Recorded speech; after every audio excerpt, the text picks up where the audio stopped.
just to analyze their teams and stuff. But yeah, I'm just gonna throw it back to you, Numi. Well, that is true. This is going to be a best of three match where, I mean, either you do a clean sweep or you go by 2 or 1 score. So I'm pretty excited to witness the match. So let's not forget about Crucifix. So, Chris, what do you think Yep. about these two matches that are going to be happening now? Not gonna lie, I'm actually kind of like head on focused on Dakusena right now. I've been watching all of their games. I've always been hyped whenever I was actually watching their games. They have such good coordination. Not gonna lie, Linwill knows this, Numi, you know this, all of us know this. Dakusena has a lot of coordination, but like you said, Linwill, Team RRO might actually come up as the underdogs. They might actually come up doing way more than we expected. Not gonna lie, I've seen one or two of their games. I'm not pretty sure how how they Yeah. work well together, but I do have hopes to see an exciting match today. And not gonna lie, that's what we will be seeing. This is almost at the end of this tournament, and all the best teams are coming up. We're gonna Yep. see something super, super exciting Well, today. that is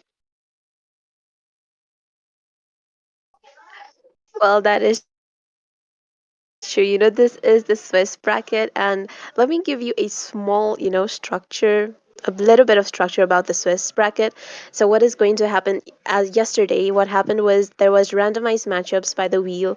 The teams that were chosen to go against each other, that was done by the wheel on stream, and after this, the following rounds is going to be winners facing winners and losing facing losers. So, I mean, I'm not going to say that they are losers, but the losing team will be facing the losing team, and the winning team will be facing the winning team. Yep. I guess from tomorrow, I'm not quite sure. Yeah. Yeah. So, I mean, I guess that's all you should know for now. I'm not gonna, spoil it too much. So without any further delay, let's get on to the draft. And Linwell and Crucifix, you both can take it away. Thank you so All much, right. Numi. And talking about that, you guys really don't need to know much other than the fact that this is going to be an exciting match. Lynn will get us on to the game. Oh yeah, as you said before, Chris Fix, Dakusena, a veteran in the scene, has been went against toe to toe with a lot of great teams here, a lot of titans. If you could even presume, they made it through the finals for the side of others, and even took down big names, I'd say, which won't mention this time around. But yeah, a lot of expectation from Dakusena, as you said before. But ROE, are they going to be able the ones to come up with a different strategy in mind here? First game, it's a game of wits, it's a game of plays here, mind games. And they are going to start off with the Matilda ban, which is quite fair to see. A lot of teams have been picking up the Matilda, especially on the red side.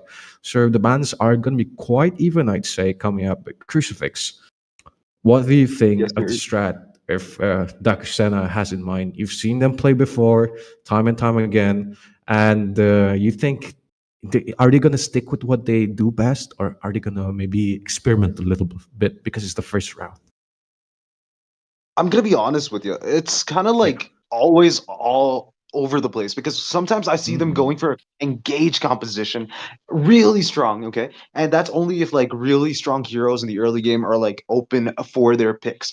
Again, they have also used the counter Yeah. strategy, and they worked it out so well that they've turned a losing game around. That was immensely Mm. impressive. And talking about that, Matilda is one of those heroes that can actually be useful in a counter engage Yeah. strategy. So, to be honest, that ban is pretty good because no matter who is using Matilda, if they're using it right, especially maybe with an alpha or something that can Oh. actually kind of like jump in with like a Yuzong. Yeah, that's what I was thinking. A Ooh, Yuzong and an yeah, yeah. alpha. They would do so much with the Matilda. And not gonna lie, a good mage in the mid lane and a good, marksman, Ixia maybe, they do so Hmm. much together, and it would be so impressive to see. But then again, we do see the Matilda getting banned. A Yeah. Phoveus, pretty strong EXP laner. I'm Mm. not seeing a Khalid yet, but we do have the Ooh. chip and Suyu. maybe the Khalid will be picked up on one of these teams. I mean, they still have one band left here for South DS. Probably the Khalid. But if it's either the Khalid or the Zushin, so pick your poison, folks. Or, you could ban neither, let ROE pick, and then go for a reverse composition, which counters the either of those picks, Zushin or the Khalid. Oh, never mind. They're gonna stick to safety and ban off the Khalid here. Gato Gacha also being banned off. So these are really strong heroes in team fights. Off the board, so leaving a little bit of limited options.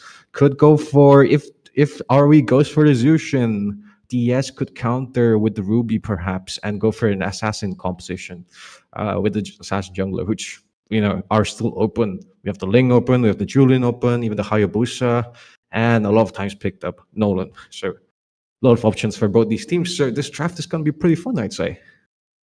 Yeah, and talking about like the band section, What? up until now we're seeing a Ling in the first pick. It's going to be so exciting today, seeing all these blades just falling off the sky. Blade of Tempest just zing shing shing shing. Okay, he's better than Lance for like a split second while all the blades are on the Yeah. ground. Ling is impressive. He's like the new Shing Shing Shing, but it's like a short version of Shing Shing Shing. Yeah, indeed. But it's in the hands of RE also. So a very bold move coming in here from the underdogs. They're being the ones like we can still handle these high tech assassin players who need a lot of maintenance.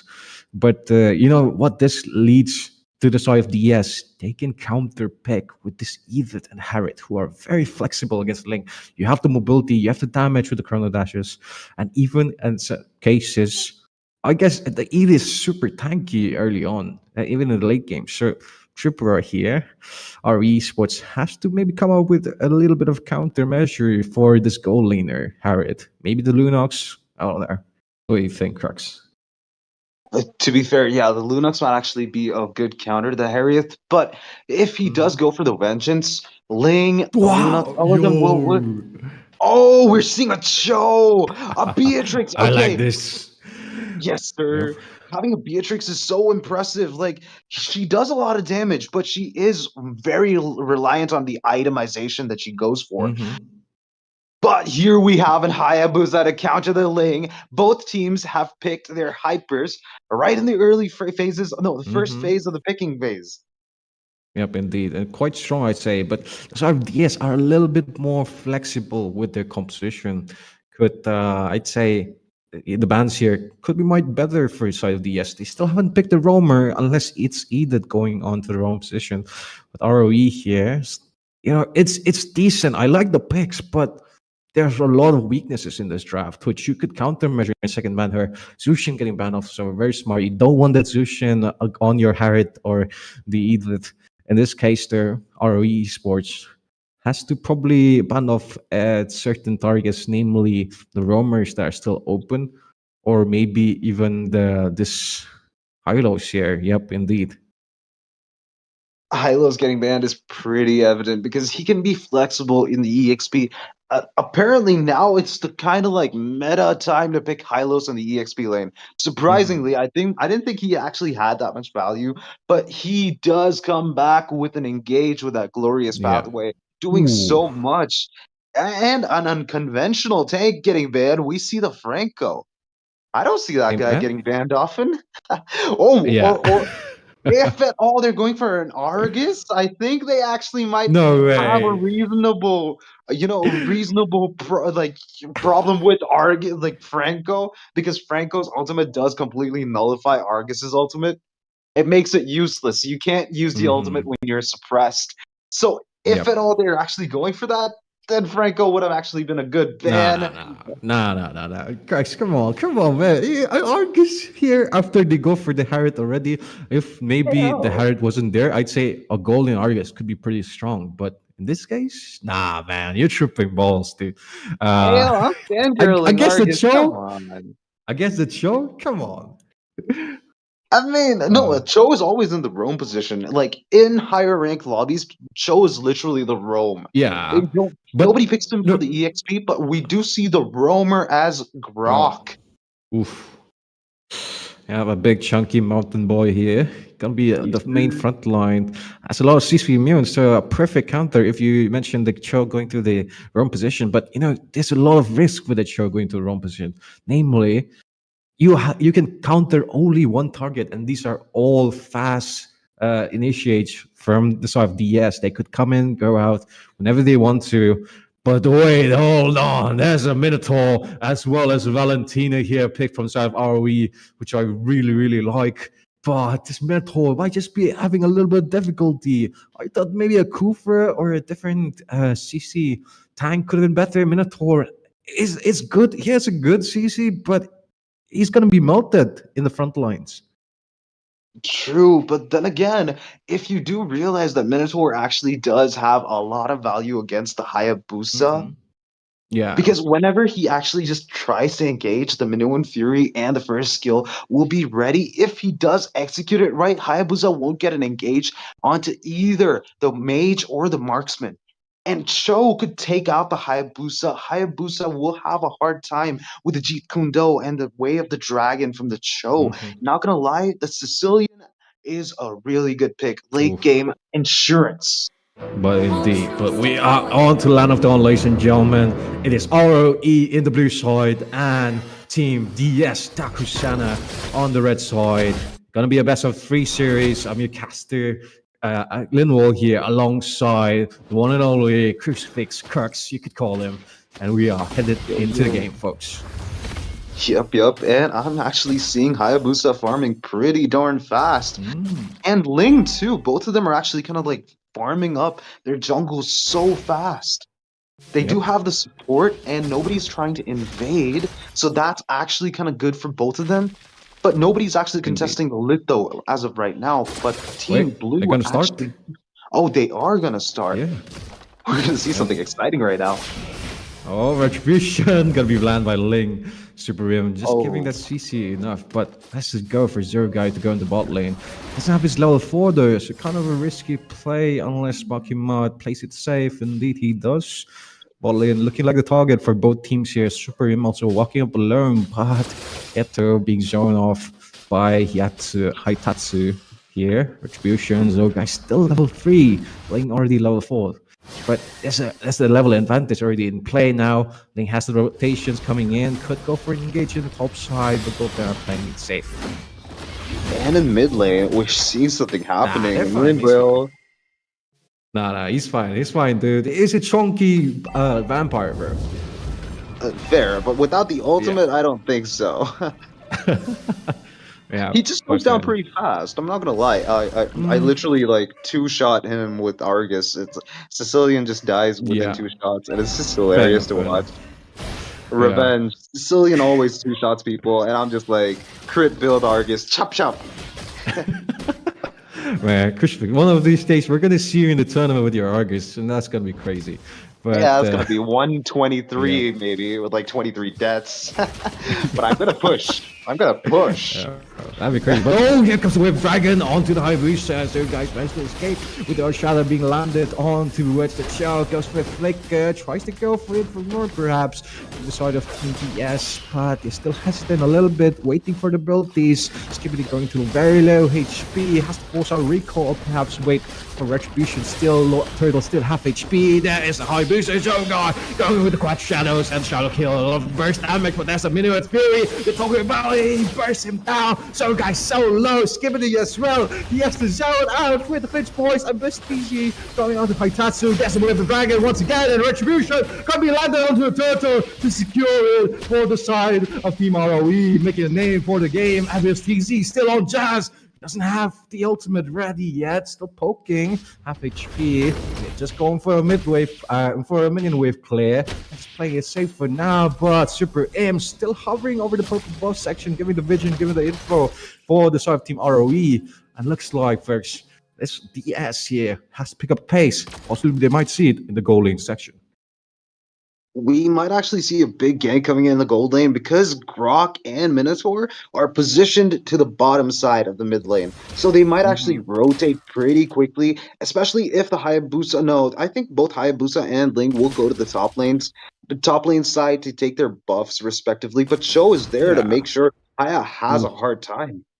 All right, hang on. Can we get a cam onto the show? Wait, never mind. I thought he was gonna go in for aggressive play Oh there. no. Uh, If he did, though, Hayabusa would have actually oh, had wait, some wait, recall back. wait. Link, hang on. They're going in. They're going in. Abyss TZ trying to go for a knockup. Well, looks like it's giving these for 1v instead. There comes the Way of Dragon, but he's all alone. 4v2 here in this red buff. And others here are trying to go for a steal, but there's the retribution. That is the landing. Skibidi gets away with the Tempest of Blades. And ROE here looking very dominant right now onto DS. Has to pick up the pace a little bit, perhaps. Well, not gonna lie, I want to look at the itemizations, to be honest, because both teams are actually playing pretty good, and it's 2,000 gold lead Oh, onto the side of a team RRE. But then again, Ling is almost ready with his yep. Berserker's Fury. That's gonna be Wait, a but look chunky bit of at damage Bucky for him. Mart. Crux, look at Bucky Mart. It's already only Where? 5 minutes in. He has the BOD. Oh Holy my goodness. shit! Wait, yeah, Oh he's my gonna God. deal a lot of damage upcoming team fight here. Looks like he's gonna be ready for it. That's a Sanguine Claws trying to chunk him out, but it's spacing very equivalent here from side RE. It's gonna be already onto the turtle. With for the rest of his team, Groxine in the bushes, trying to immune and give vision, but they're a bit late here. Super M with a knockup onto Haitatsu. Has to force possibly the wild charge to escape. Indeed, he does onto this TZ. But ROE already got what they came for. Looks like they're going for more as revenge possibly could go on to the Harriet, but no, Funny Valentine. I would live to see another day. Abyss TZ still in the mid lane section, hovering over for his team perhaps. Oh, I thought he was going to go for a chicken dough onto the Jazz, but doesn't commit for it. Waiting for his team hesitantly. Doesn't want to go full force. Super M still in the bushes for Bucky Mart. Give the vision, give the info. Haitatsu seen in the bushes, has to force back. And gets a disengage coming in from side team DS. Fair enough, and both teams are playing pretty darn safe. Ling does Wait, he got a secure the turret? top lane turtle. Yeah. Yep, he does. Oh, Forcing the wait, hang on.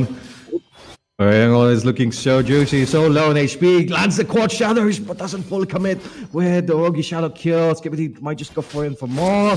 He's just hovering over, playing with his spirit. ROE, catch the back, catch the crab. And that is a disengage, folks. The bot lane section. Oh, wait. Funny Valentine just might go for it. That's an even tower trade there. To be fair, that's actually evil, as even as you can actually get on a slice of pizza. But then again, we do see that nobody's getting any kills. Nobody's committing too much into any team fight. Beatrix is literally melting down the Grok because Grok literally has no defense items at this point, and Beatrix has the Blade of Despair, doing so much damage. It's still insane. Wait, yeah. But wait, here comes the Earth Shadow. Jazz there, gets the Way of Dragon, pushes him back. Haitatsu tries to re-engage with a wild charge, but doesn't land it. Ertugrul's gonna be the one to pick up Jazz there. Super M gets that trade. There's the Ogi Shadow kill, but he gets knocked up, forced back with the Call Shadows. Van Snor is going to the back line, not gonna let Zogai get away for free. He's moving on, jumping onto the Harriet even more. Dashes in, gets a kill, and another one, 3-4. The start of Team ROE for Super M. And they will be starting off the turtle here, Bucky Mart. Holy shit, that's one way to start getting the kills. They started racking up the kills as fast as... I'm not even going to say it, but Ling is not going for the turtle at all. Wait, he trusts don't his even team need it. enough. Yeah. He trusts his team enough. The Beatrix does have a lot of farm, and it shows engages are pretty on point, not going to lie. I think Grok might actually have a hard time even with the immunity from the first kill.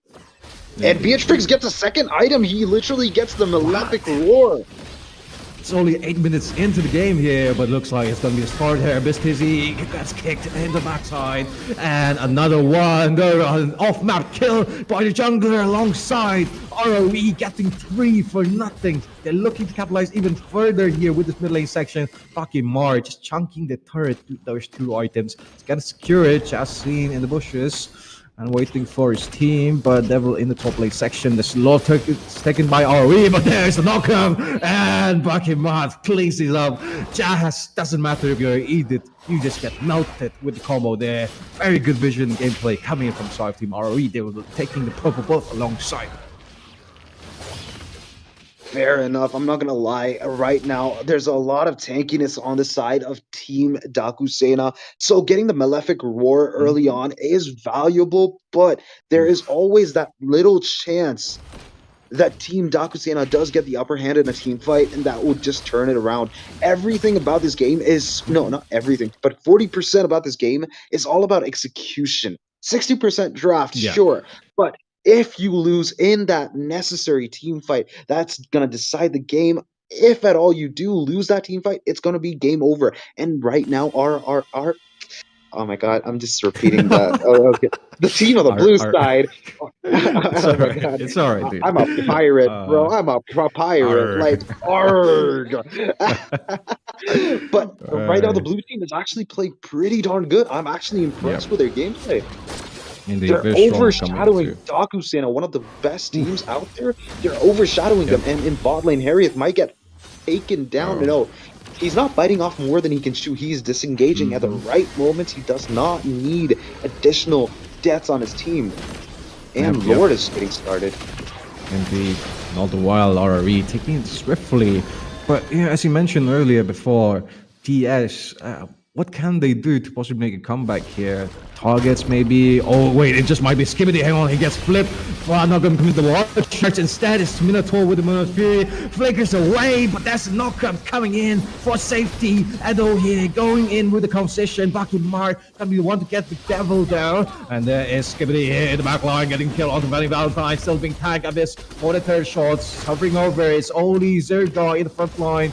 And he just might be taken down. No, solo in HP, third shot, gonna force Skibbity to go back.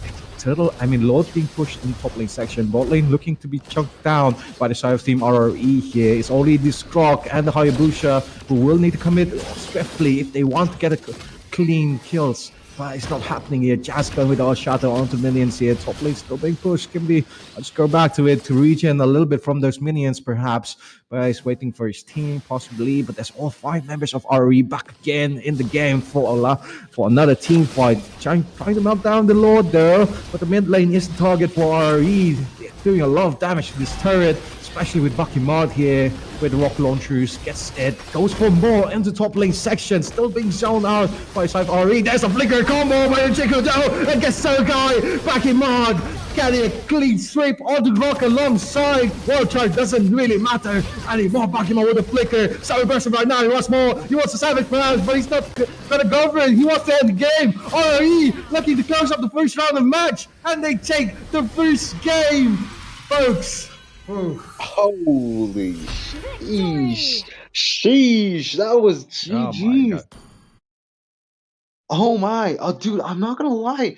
Bennett and Nibiru are literally Beatrix's main weapons. Oof. Renner and yeah, just put Renner Yeah. aside. You don't need to cosplay Leslie if I'm gonna.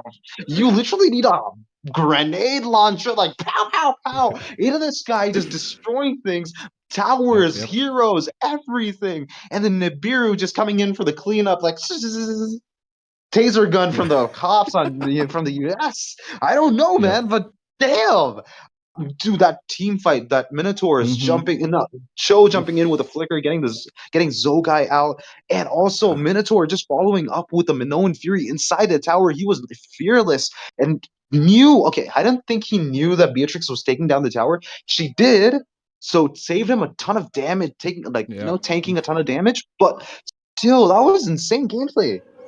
They're Mm-hmm. syncing so well together, better than how my computer and my phone sync together. Jeez. Well, yes, dude, we've just got to see Bucky. How much damage did he do that game? Wait, hang on. I can check the data first. 35%. It's only 11 minutes. He dealt that much onto his front line. It doesn't really matter if it was front line or back line or even the jungler. He just melted all so much. And Darky Santa was like a candle to this fire from the side of Team RE here. They're showing up for the state, for all the teams that they defeated in the past. And RRE, Revenge of Others, quite suiting the name, I'd say. Just might be a cool revenge arc here. I almost wish Oh, Sasuke was here to cast the game instead, because, Sasuke, Itachi, that sort of vibes. But yeah, we'll be going back into the casting desk there. I think Numi's been waiting for us.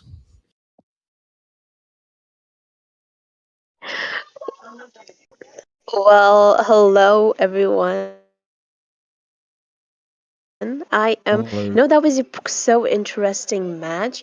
I mean, I absolutely loved, enjoyed watching that match because Yes. like Daku Sena, Daku, like people kind of go off the limits when they say like it's Daku Sena, Daku Sena has lost today, and let me correct you, Linwell and Crucifix. It's actually ROO and not RRE or RRO. Oh. So RRO, Oh, Revenge of yeah, Others. I yeah. knew it. I was thinking about that. Like, why are we calling it RRE? Is what I was thinking. Like, Ah, is that their my squad name or mistake. My bad. My something? bad. No, no, no, no, no. I was Yeah. wondering why RRO. Like, Numi said RRO. I just got confused in the middle. Yeah. But then again, we Ooh. did I'm see him. sorry. It's all right. What? It's all right. Happens. No, no, Happens. no, no. It's ROO all of and our. Okay. Mm. sorry. No, no, no, no, no. Yep. It's totally fine. It's my yeah. Even I kind of like fueled the fires too. So I did say that wrong a lot. And sorry about Yeah. that, team RRO. Revenge of Yep. others. Don't take revenge on me. But but you did really good. I was actually Hmm. excited. Teamwork, the syncing, each of the Yes. attacks and engages was so on point. Like, not gonna lie, I actually was excited in the late game. At least we had a 13,000 gold gap onto the side of RRO. That was intense. Please do not Hmm. come in my ranked games. I will struggle and cry. Please, bye. Oh, yep. Indeed. But Oh, yes, wait, Numi. wait. Well, Crucifix, you Crucifix. Mhm. Okay, wait. Crucifix Oh, Oh, and yeah, go on, go on. Linville, you both oh, sound so. oh. So basically, I forgot to mention that Ling did play really good. He did split push and everything. So cheers to him. Yep, yep.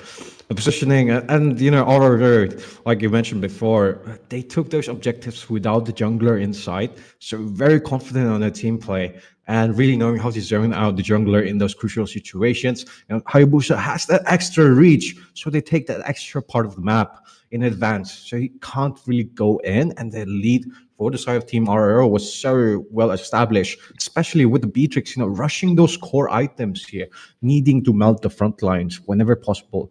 And he just kept on doing that time and time again, even got alongside of the Malefic Roar, I believe so. I think it was the Heptasis, not Heptasis, the anti-heal item, and it was so good here. But yep, that was really good, great gameplay coming from RR. But Krex, what do you think the sort of team DS Daxena has to do to maybe what are they gonna? What's their game plan for game number two? It's a best of three, so if they don't pull the stops, they're gonna lose 1 point out. Oh, the best game plan is ban Beatrix because you don't want 200 years. And that's a Oof. League of Legends reference, by the way. Yeah. Yeah, so Uh, Aphelios is basically the hero that mm, Beatrix is based off of. And that guy was busted. And talking about busted, Beatrix is busted right now in the hands of RRO. It's like ROO. Like, literally. Please make sure that he gets shut down early on, does not get the farm. He got the Blade of yep. Despair in the 4 minute, 50-second mark. Oof. Not something you want to see in the early game. That's going to be decimating everything in a matter of seconds. Imagine the shotgun just bombing. Like, dude, you don't want bombs on your head, man. Come on. Yeah, indeed. But yeah, we're going to go to the draft phase now. Yeah, Numi, anything you want to say before we leave here? Well, I don't have anything to say, honestly. I just hope, like Takusena fans, I'm pretty sure there are a Mhm. lot of Takusena fans in the comment section. So I hope, Takusena kind of, puts up a fight this time, because on Yeah, the first match, what happened was they didn't really put up a fight. ROO, they did a very incredible job. fair enough. So Yep. let me not just talk a lot.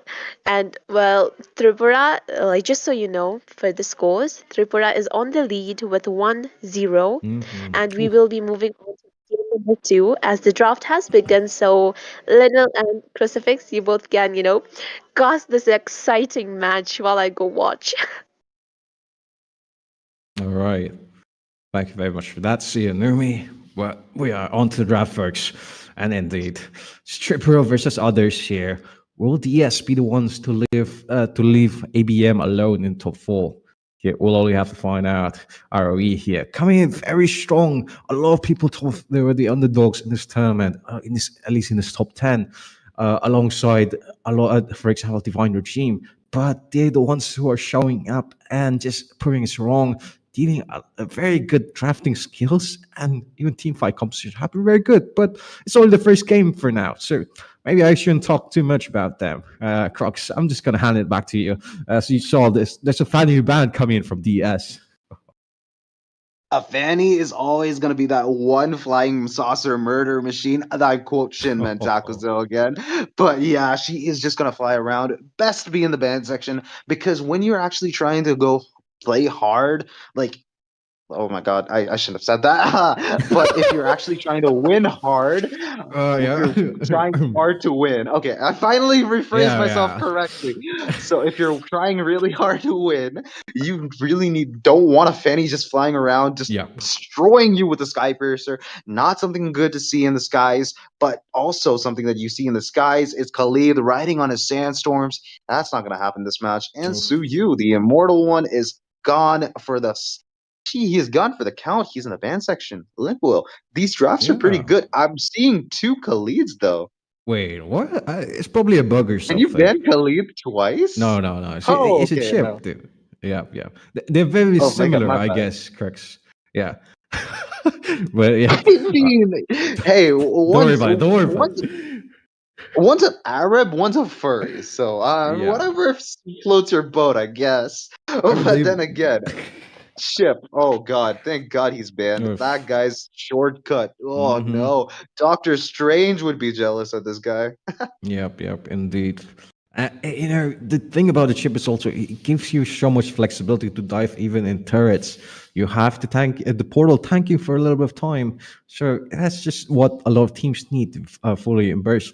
But this time around, DS on the blue side, they already completed three bans: the Beatrix, the Suyo, and the Fanny. Beatrix, as you mentioned earlier, banned out ROE's composition. And ROE there, they're going to finish it off with the Phobius. But this leads to certain heroes open, namely the Zushin, which I thought we would see the previous game, but both teams didn't pick it up and it got banned in the second draft phase. This time around, is DS going to be ones to pick it up? No, they're going to go for the Ling. What? Again, both teams taking the Ling? So early on?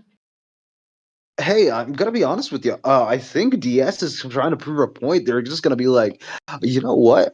These guys just flexed the link pick. Now Mm-hmm. we're gonna do that. Let's see what they can Oof. do. And they're back with the Aphelios ban on their side. They're trying to actually play a little hard, but Zushin, like you mentioned, was Wait, open, but they did not go for it. They didn't even go for Gata. They went for like comfort picks such as Cho and Matilda. Matilda is not a comfort pick, but oh my god, it's a is good it hero. comfortable to Yeah. actually ride his or Oof. wins?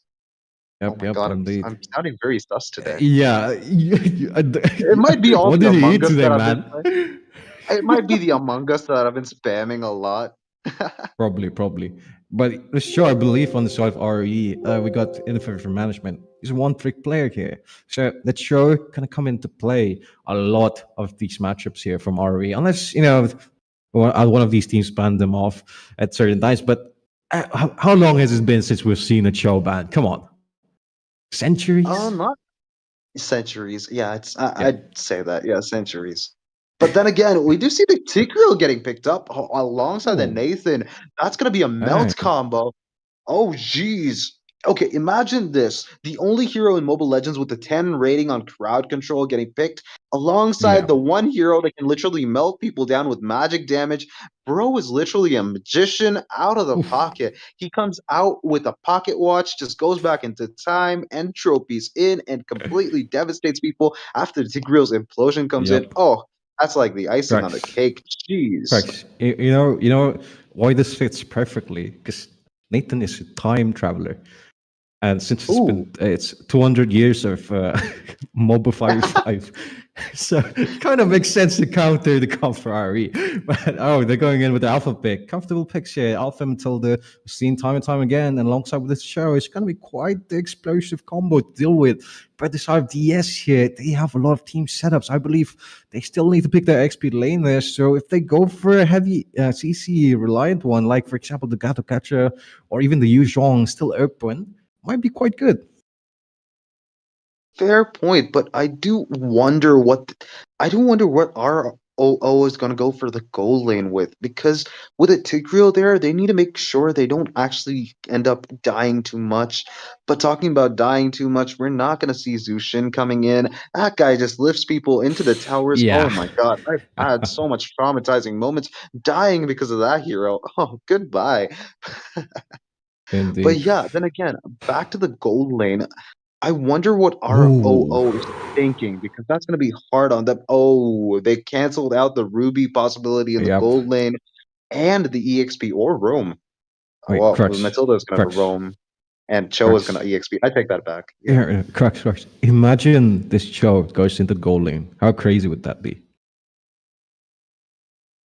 As crazy as putting chocolate ice cream on beach sand, I guess. Ah, I see. Dude, RR, they can make things happen. We saw the first game. They can, they've got the flair, they've got the synergy, and might as well, have the flex specs here coming in.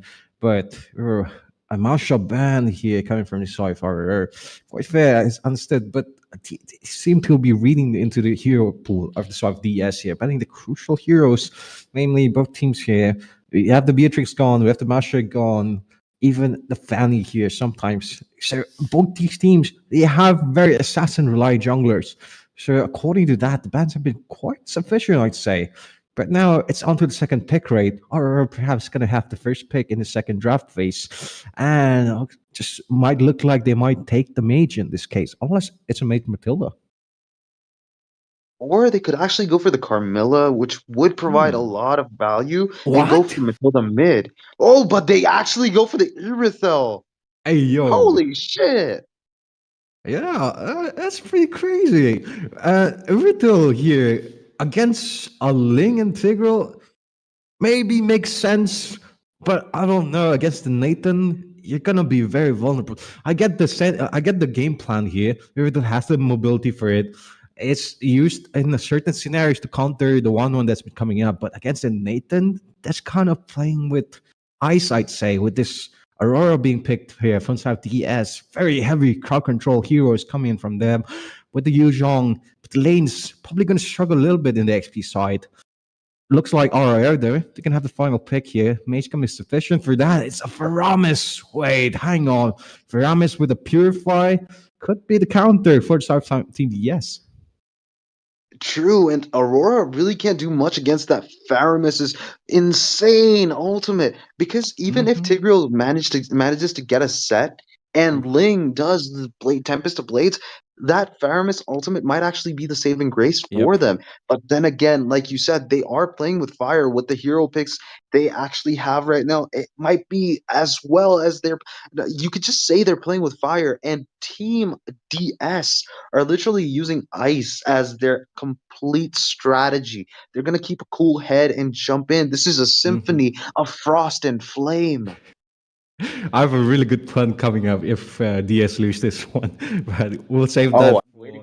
maybe if it happens. But we're If it going does, into the land fingers of crossed. Smash them! yeah, if it happens.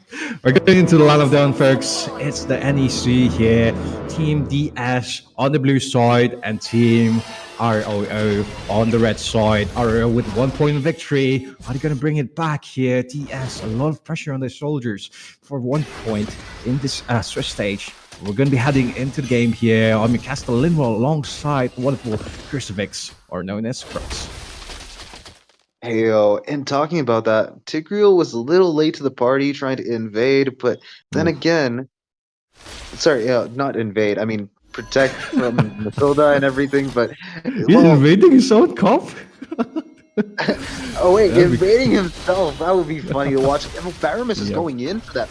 Oh Ooh. god. nothing's actually happening, but that's a lot of damage. Yeah. He takes a sufficient amount of damage equally also. And I really like the casualness of Skibidi right now on the alpha. He's just like, oh yeah, I'll just smite that, I'll just retreat that, and just in case.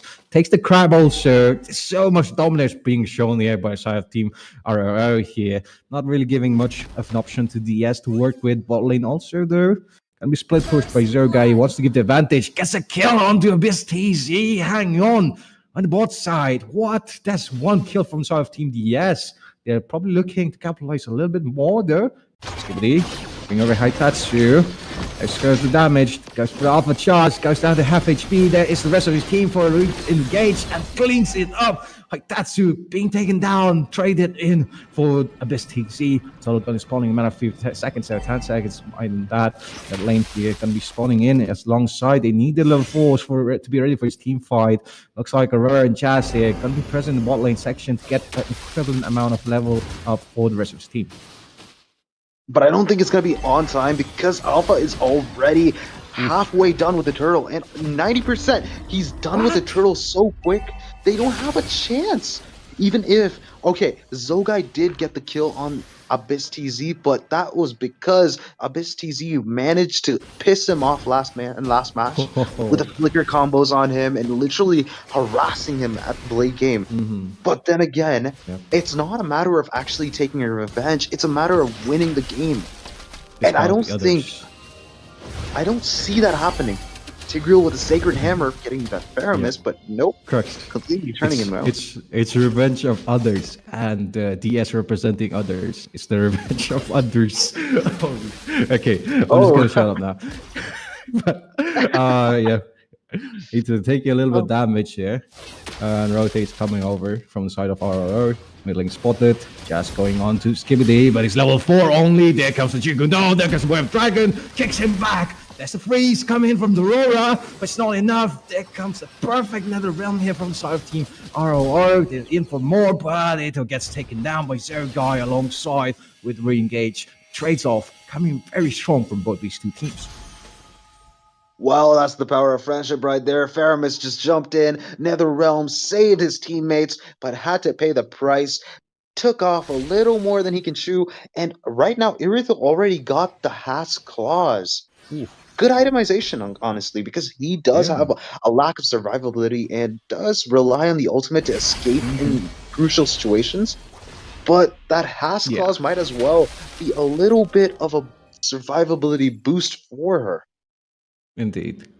And there's one thing there. He has a sprint, not a purify. So there's engages from DS. If they land perfectly, which might be enough for ROR to finish it off. Jazz there going on to Ezio. Still a little bit of damage coming. Circling Eagle also zoning off the rest of the team. DS a little bit more for this team fight. That's Ramis. That's going to be recalling in one member down for this team fight. Not ready up top lane here. Minions being cleared by the goal lane there. Bakima zoning off Funny Valentine so much. Denying this experience and goal. But we're in for a little bit of weight here as we go back into casting dice here. I believe some things are on play, but the starting of the turtle here, the objective gameplay from side of RRO has just been so good, and they've been very flexible, very versatile. Sometimes not even using the retribution if not needed to at the certain scenarios. I really like that coming in from the alpha. True, and not gonna lie, Alpha does melt down this objective so fast. He's so fast with jungling right now. I've not actually expected that from an Alpha, but I do admit Alpha is pretty viable, especially with the full damage build and with the Matilda there. He can make it happen. Like the full damage build can happen this match with the Matilda allowing him to escape. Maybe. And hey, we are with Numi, by the way. Yo. Yeah. Hey, Numi. Guess we're not going to be back with Numi, but we're going to be back with a turtle fight. I was going to be starting in.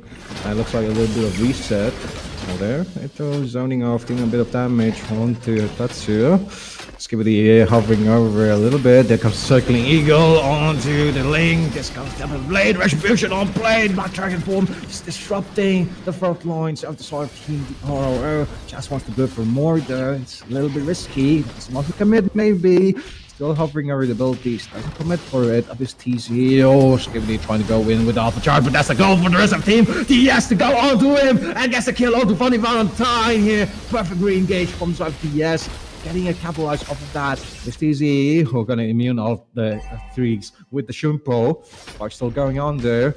And DS wants to maybe, oh no, never mind. There's a disengage coming from both teams. But top side here, Super M and Bucky Moore both hovering over the top lane. Wants to probably get onto Family Valentine and get his turret for the rest of his team. And he might be able to do so.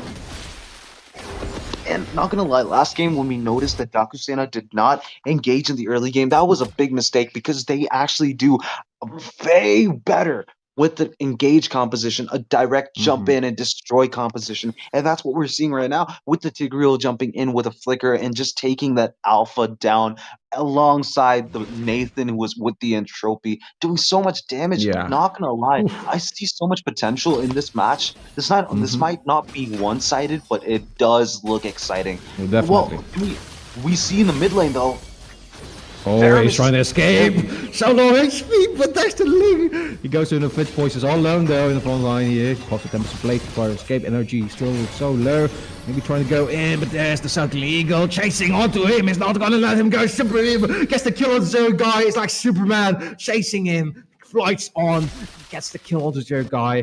The lane section though. Alpha diving in to Devil, forces a flicker. Still passive intact. Has to defend this wave, but the side of RRO wants to go and clean it up. Super Rim tried to poke out and melt out the passive. Yes, indeed, he gets it. Eto trying to finish him off, but he's only one target. He's not going to finish him off with the Ghostbusters. Vacuum Mart here, alone in the top section. Still surviving, just getting the turret though for side of DS. Dodo got started by RRO. Eto here hovering over. There's the lane, he's ready, but there's the way of the dragon. And he is sent to the Shadow Realm. Sarukai once again back into spawn as ROO looks to capitalize off from this top turret. Oh no. We're seeing something happening. Oh, He'll be fine, he'll be fine. Yeah. He will be.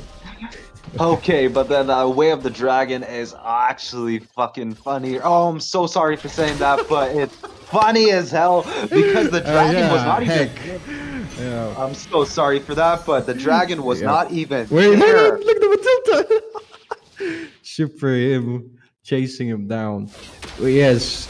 Oh, yeah, Crux. We were expecting an even matchup, but so far it's a little one-sided here from ROO. Well, it kind of is, but the stats don't actually kind of lie. But both teams do have sort of equal amounts of gold and kills. But I think it's leaning towards the side of Team ROO. Yeah, a little bit maybe. I get why Bucky Mart wants to take the sprint, because he does have Paramis for the Netherrealms to keep him safe. But yeah. True, and not gonna lie, sprint has a lot of value. If you can escape initially from all the damage and the CC, you can pop up sprint and Oh, Matilda actually wanted to engage on that, but he decided, nah, this is not for me. I'm just gonna fly away. It's not worth it. Yeah, it's not worth it. Not worth it. But then again, like I was saying, the sprint does have a lot of value in bot lane, though. Oh no. No, it's alright. It's alright. Go on. It's alright. They've been cutting you so many times. You're saying. Yeah, it's like Matilda is like, nah, this is not worth it. He flies away, and right now we're seeing Yuzong fly away too. Oh, because there comes the Whip Dragon onto the lane. So God doesn't have the damage following up, but Skibidi cleaning out Funny Valentine there. Purify not being available. There's Tempest of Blades. There's Solo and HP. Abyss TZ so tanky. So guy just might be the one to try and back off. Petrify also coming into play. Just onto Ether. It's not gonna be enough, as he's all alone in the front lines. There, Resident Demons here with the comeback. Devil with the re-engage. It's being chucked down by Bucky Mart, who is just riding on this bike so fast with moving speed. RRO here, cleaning up these team fights time and time again, and getting the purple buff alongside for this Ling, who is forced to go for split push instead. Well, I mean, Ling can't really do much if he does try to engage.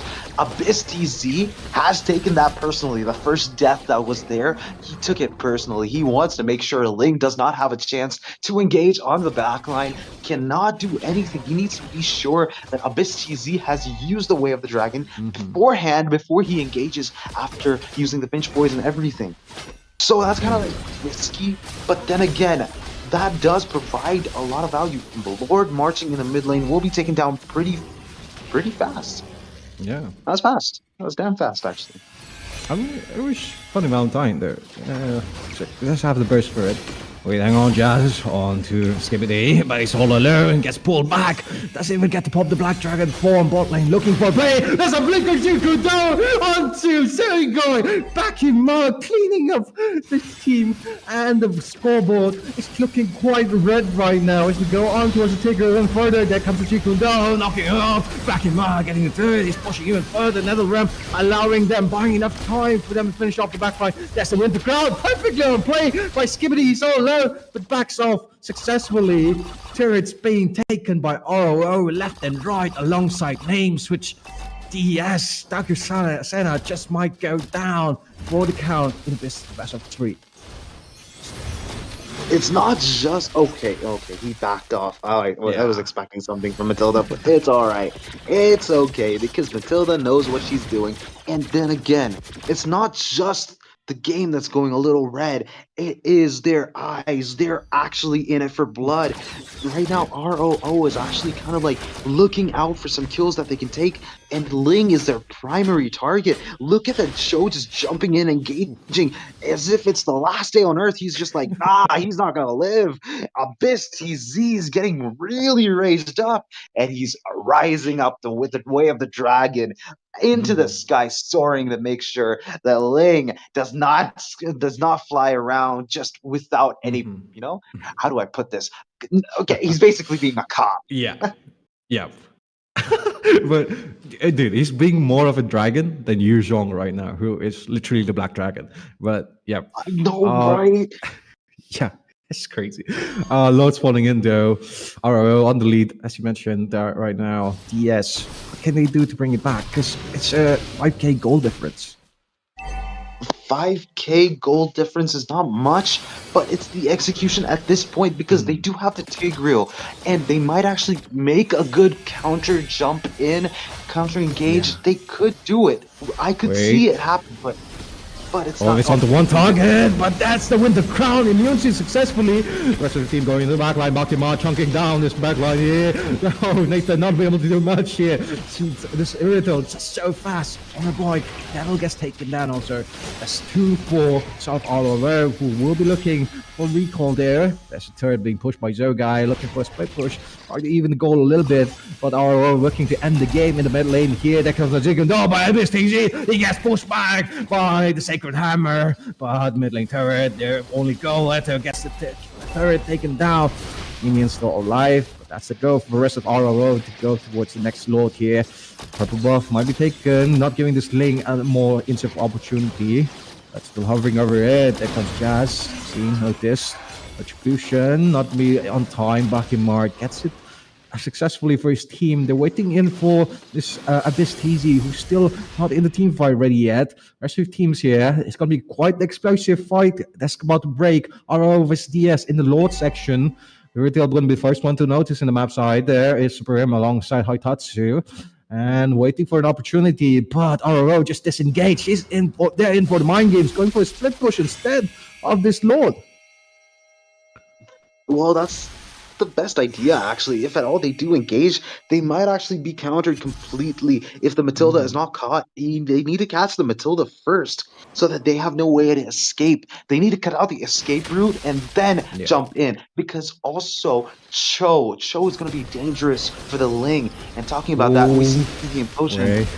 Yep, on to Alpha Skibbity. You should win the crown, but there's the NetherRealm trying to pull him back. Purify right on time. Bakimar so fast and quick, and Mongrel bursts down the front line of the side of Team DS, getting a triple kill, no, double kill, and goes back safely with the wings here. Going on to Lord there.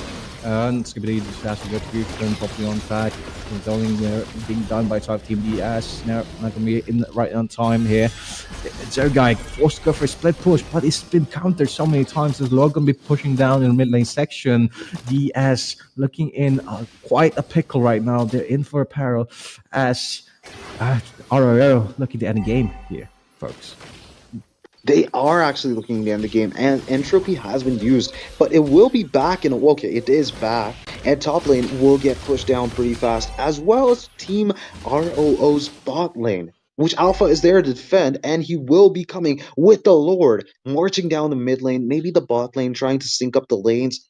But then again, we do notice that Yuzong did buy the Roam item. That's a good decision. He does have the Yeah. roam that provides an additional amount of maybe a little bit of encouragement to his team, but that might Yeah. not work. But he does get the Wing of Apocalypse.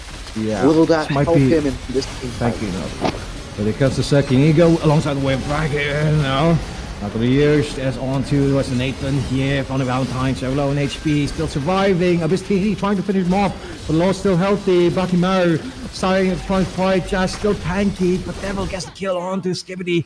But they're not focusing on the Lord as it gets cleaned up and the inhibitor gets taken down. RRO taking this best of 3 for Tripura, getting a point in this Swiss bracket. Holy sheesh. If they actually did focus on the Lord, that would have been so much better. But Dakusena preferred to make sure they didn't actually push the tower. But guess what? Lord's final slash, Patao, just took it all down. The Nexus was down. And, well, to be fair, the Holy Blast does not do damage to the Lord, but that was taken off way before, like a long time ago. 13-minute mark Yeah. is where everything was going down. Indeed.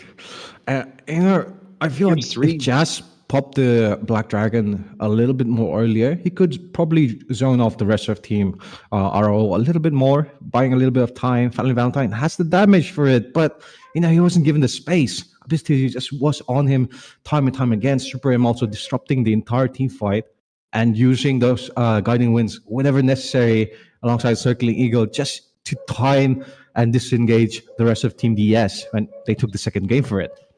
But I think it will be going back to the casting dust there alongside.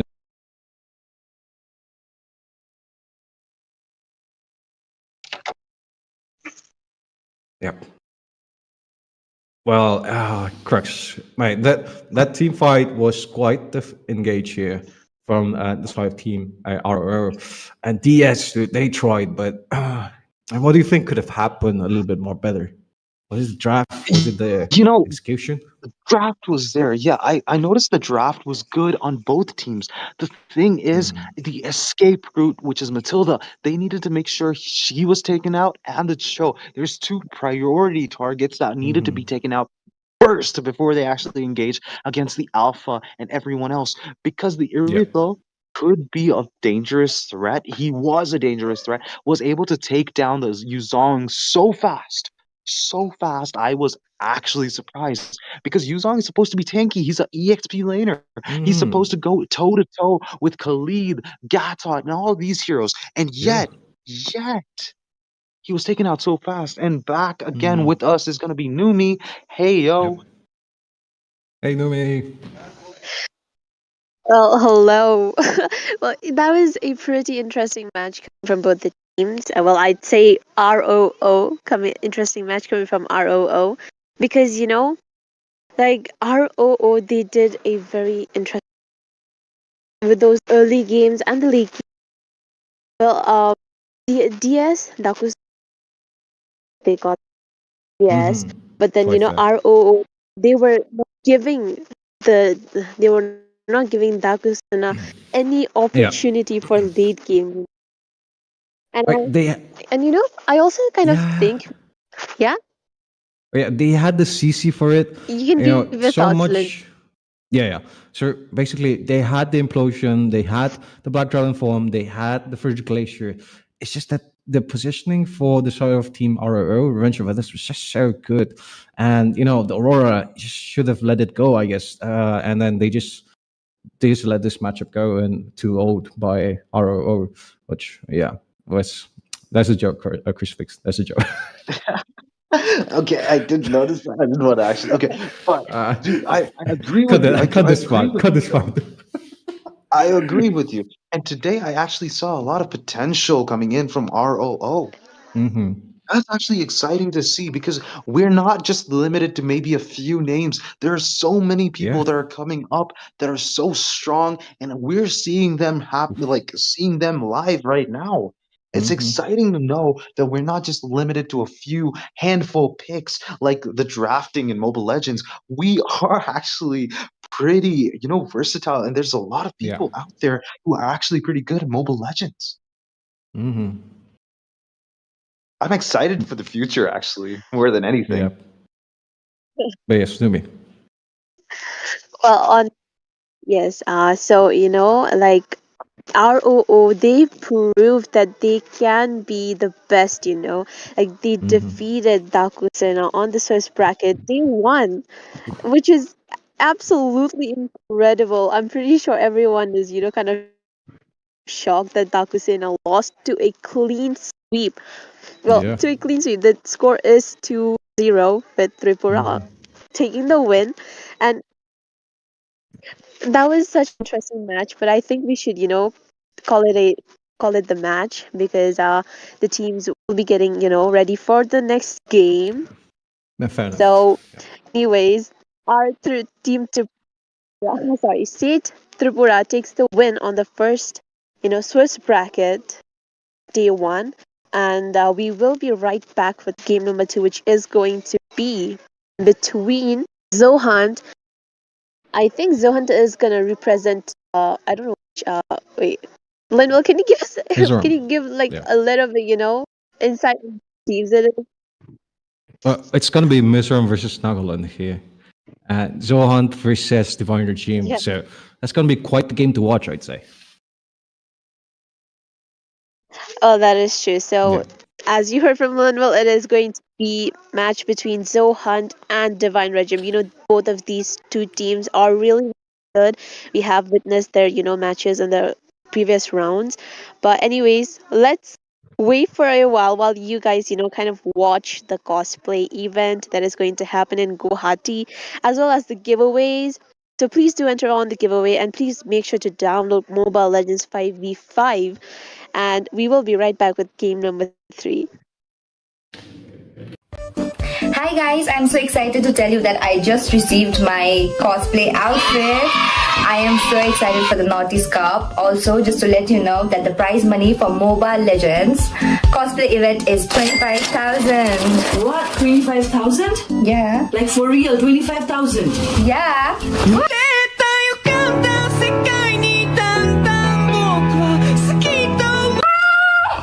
Guys, I got Rumi's outfit, so now the 25,000 is mine.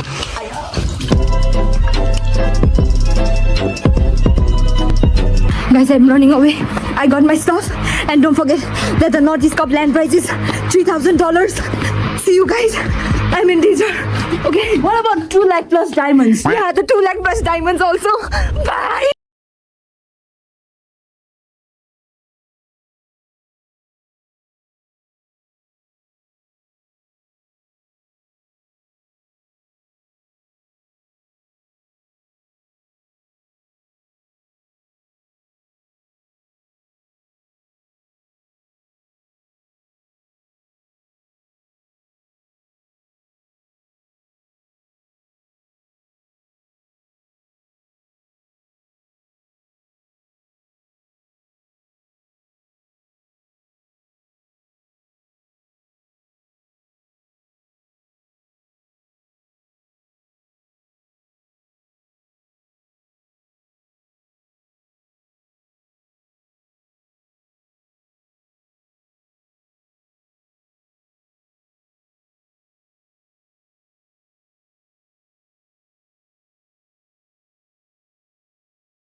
Hey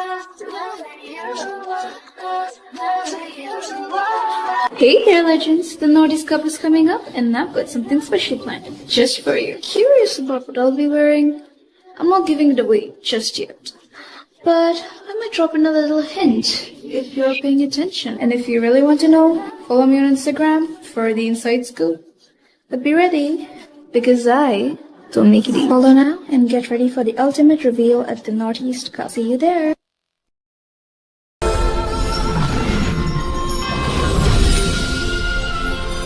A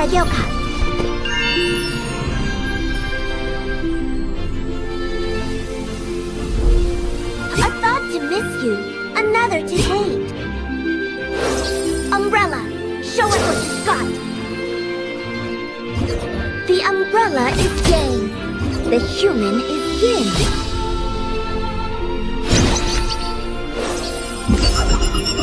Akugyo Taisan.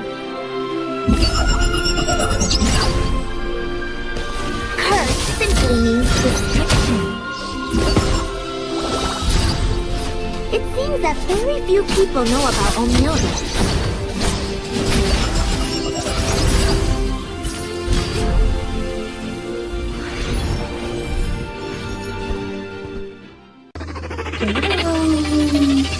Time to fly! Chokyo Mokyo.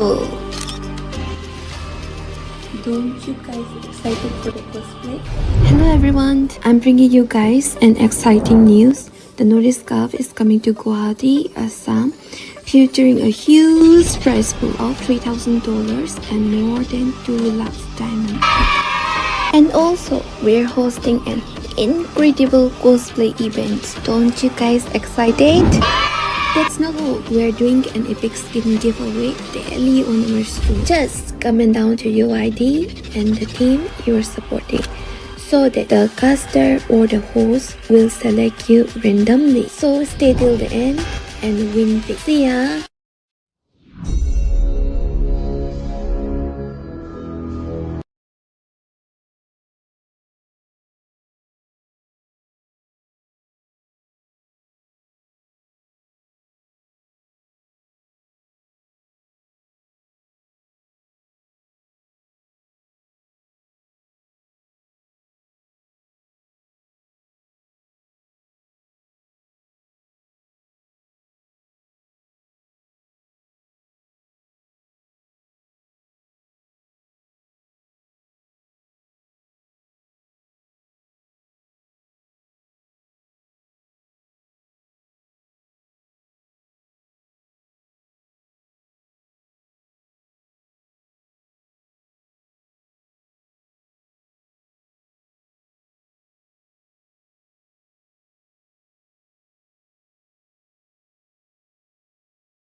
My love for you.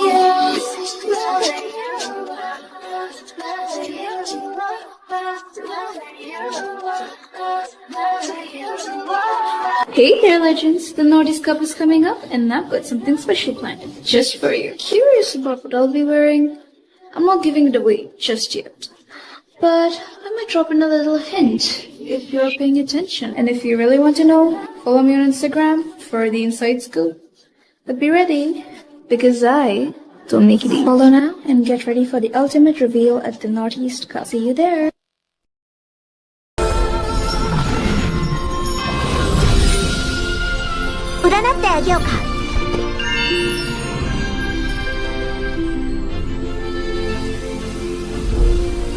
thought to miss you, another to hate. Umbrella, show us what you've got. The umbrella is yang, the human is yin.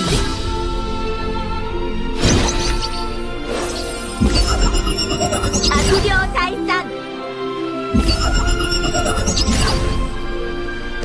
Curse simply means restriction. It seems that very few people know about Omnilda.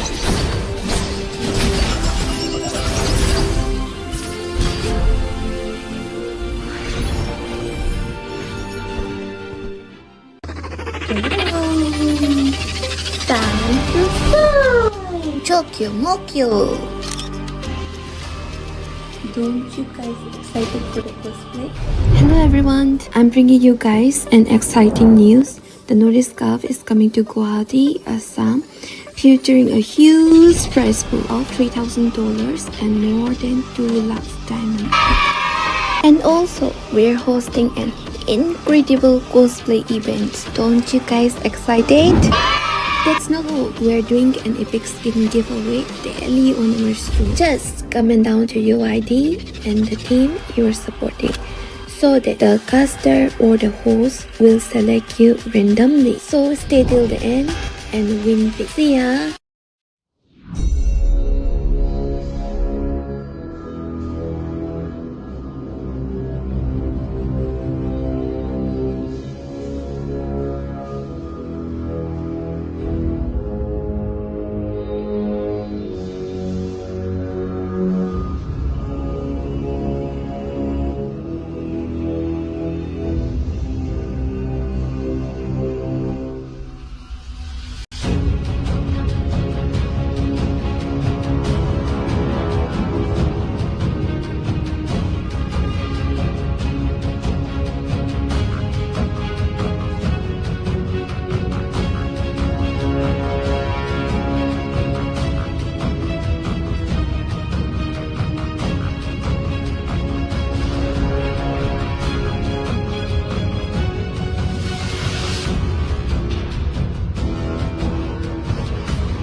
Wait, bro. Chill, bro. Daddy, chill. Do you want to get a free epic skin? Yeah. Battle Knight Esport is doing a free epic skin giveaway today, tomorrow, every day, in every live stream of this tournament. Free epic skin, bro. Free epic skin. Free epic skin. For the Dixon? For the Dixon? For the Dixon? Give it to me now. Wait, bro. Give me the please, free epic please, skin, bro. Please don't kill me, man. I'm just a messenger, bro. Please don't kill me. I have a wife. Give me the I have skin, bro. kids. Please. Give me the Please skin, don't bro. kill me, bro. I'm just a messenger, man. Let me tell you how you can join the giveaway. Let me tell you What? how you can join the giveaway. Okay. Just stick around till the end of the live stream, and Okay. the host and the casters they will select you, man. I'm gonna go watch the live stream. Just comment down your UID and the team you are supporting, and they will select you. Please don't kill me, man. Please. If I don't get the skin,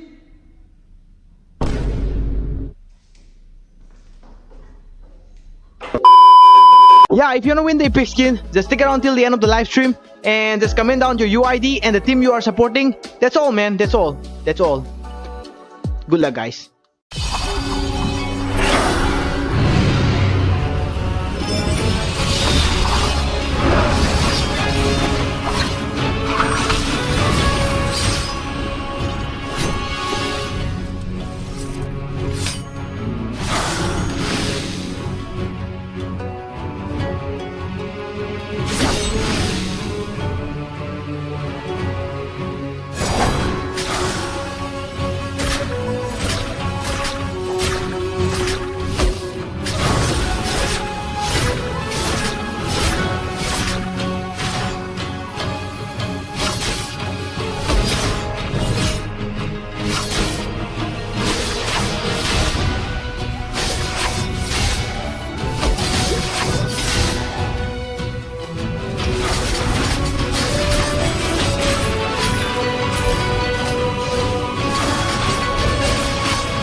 She wants epic skin, bro. See, look at me. I'm very poor, okay? I don't have money to buy skin. Look at this. Look at this. Hey, viewers.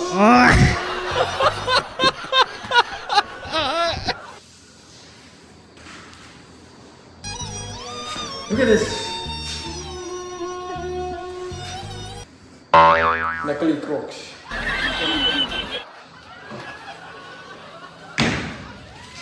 But I love her. From my heart.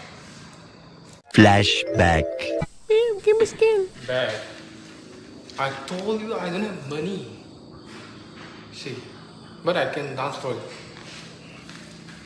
Just stay away. He will dance. Eu já lavei o meu carro, regulei o som. Já tá tudo preparado, equipei a mão. Menina, fica à vontade, até passa a festa. Menina, festa de boa, adorar, vamos dançar. Já tá bem, começa a ter balada. Você na madrugada, dançar,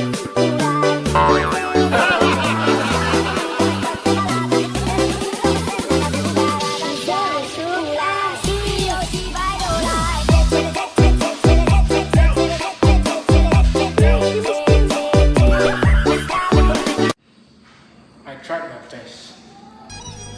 I tried and tried and tried again and again. But alas, she left me. Guys, please support this tournament, okay? We should support this. We should grow together. We should support each other. And this is not all about giveaway, brother. This is the biggest tournament in India, bro. This is the biggest tournament MOBA 5v5 in India. Watch till the end and join our giveaway. Casters, players, and all of us. Like, we are giving our best, brother. So please keep supporting us. Watch till the end and enjoy this live stream. Have you heard the rumors? About what? The rumors from the board. The demon. He's coming! What happened? They're all dead! Oh no, no! It's him! He's coming! He's coming! Impossible! Get him out of here! He's coming! He's coming for us all!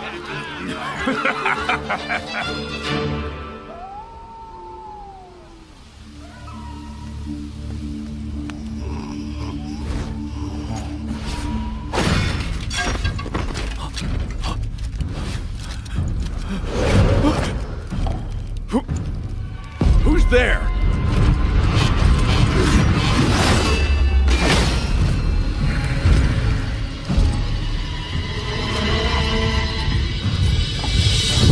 An imposter has sullied our name! We are the might of the kingdom!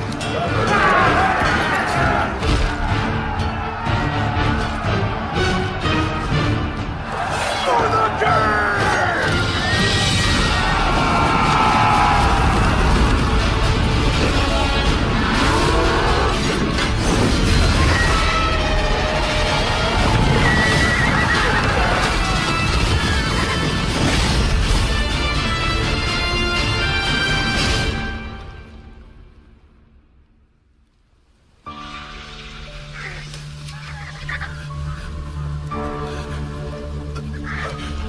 No.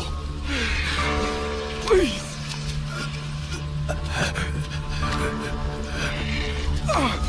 You demon.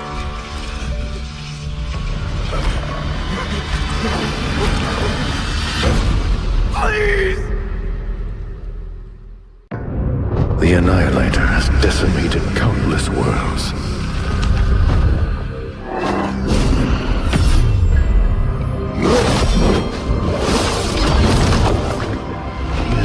He is a scourge upon the universe.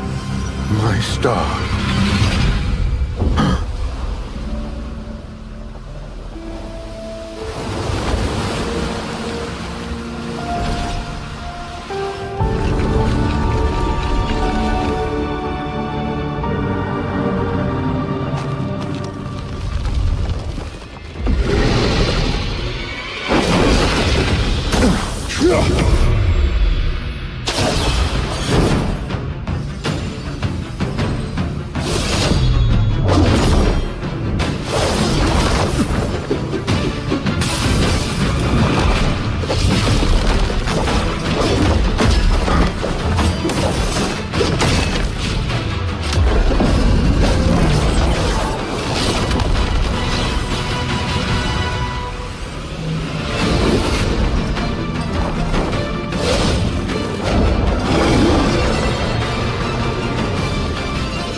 Hi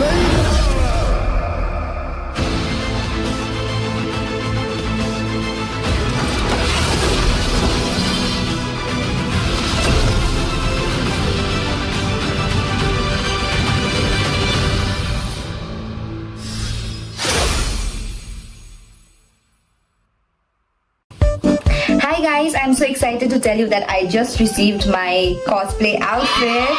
I am so excited for the Naughty's Cup. Also, just to let you know that the prize money for Mobile Legends cosplay event is 25,000. What? 25,000? Yeah. Like for real, 25,000? Yeah.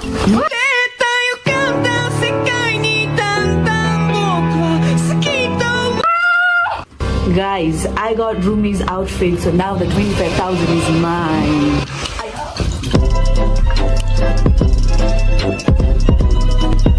Guys, I'm running away. I got my stuff. And don't forget that the Naughty's Cup land prize is $3,000. See you guys. I'm in danger. Okay. What about 2 lakh plus diamonds? Yeah, the 2 lakh plus diamonds also. Bye.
My love for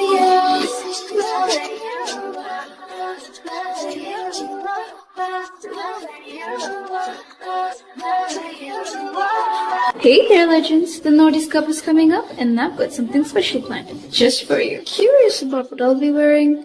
I'm not giving it away just yet, but I might drop in a little hint if you're paying attention. And if you really want to know, follow me on Instagram for the inside scoop. But be ready, because I don't make it easy. Follow now and get ready for the ultimate reveal at the Naughty's Cup. See you there.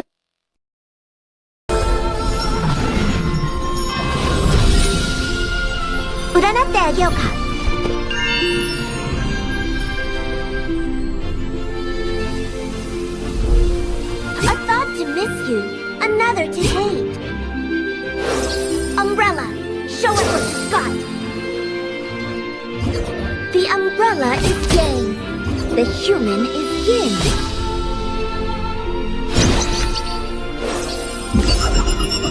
Aguryo Taisan. Curse simply means restriction. It seems that very few people know about Omyoda.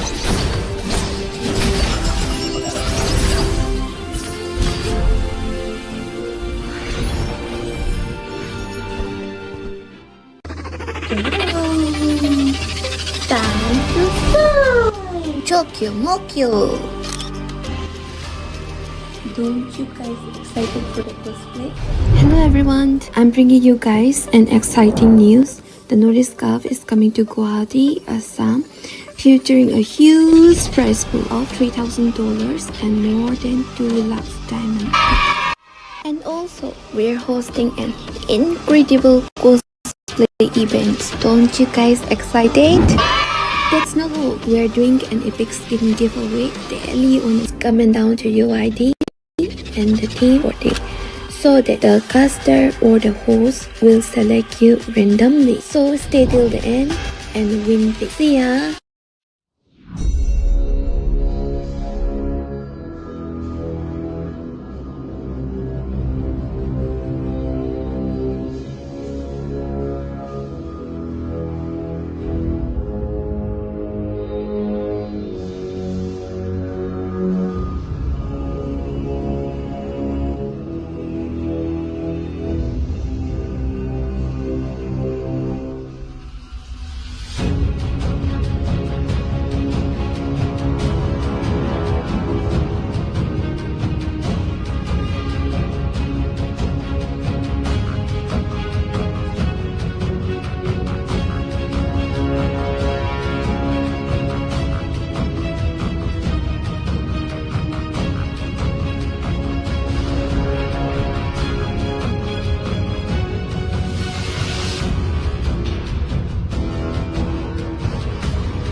Wait, bro. Chill, bro. Daddy, chill. Do you want to get a free epic skin? Yeah. Battle.net Esport is doing a free epic skin giveaway today, tomorrow, every day in every live stream of this tournament. Free epic skin, bro. Free epic skin. Free epic skin. Read the extend. Read the extend. Read the extend. Give it to me now. Wait, bro. Give me the please, free epic please, stem, bro. Please don't kill me, man. I'm just a messenger, bro. Please don't kill me. I have a wife. Give me the I have stem, bro. kids. Please. Give me the Please stem, don't bro. kill me, bro. I'm just a messenger, man.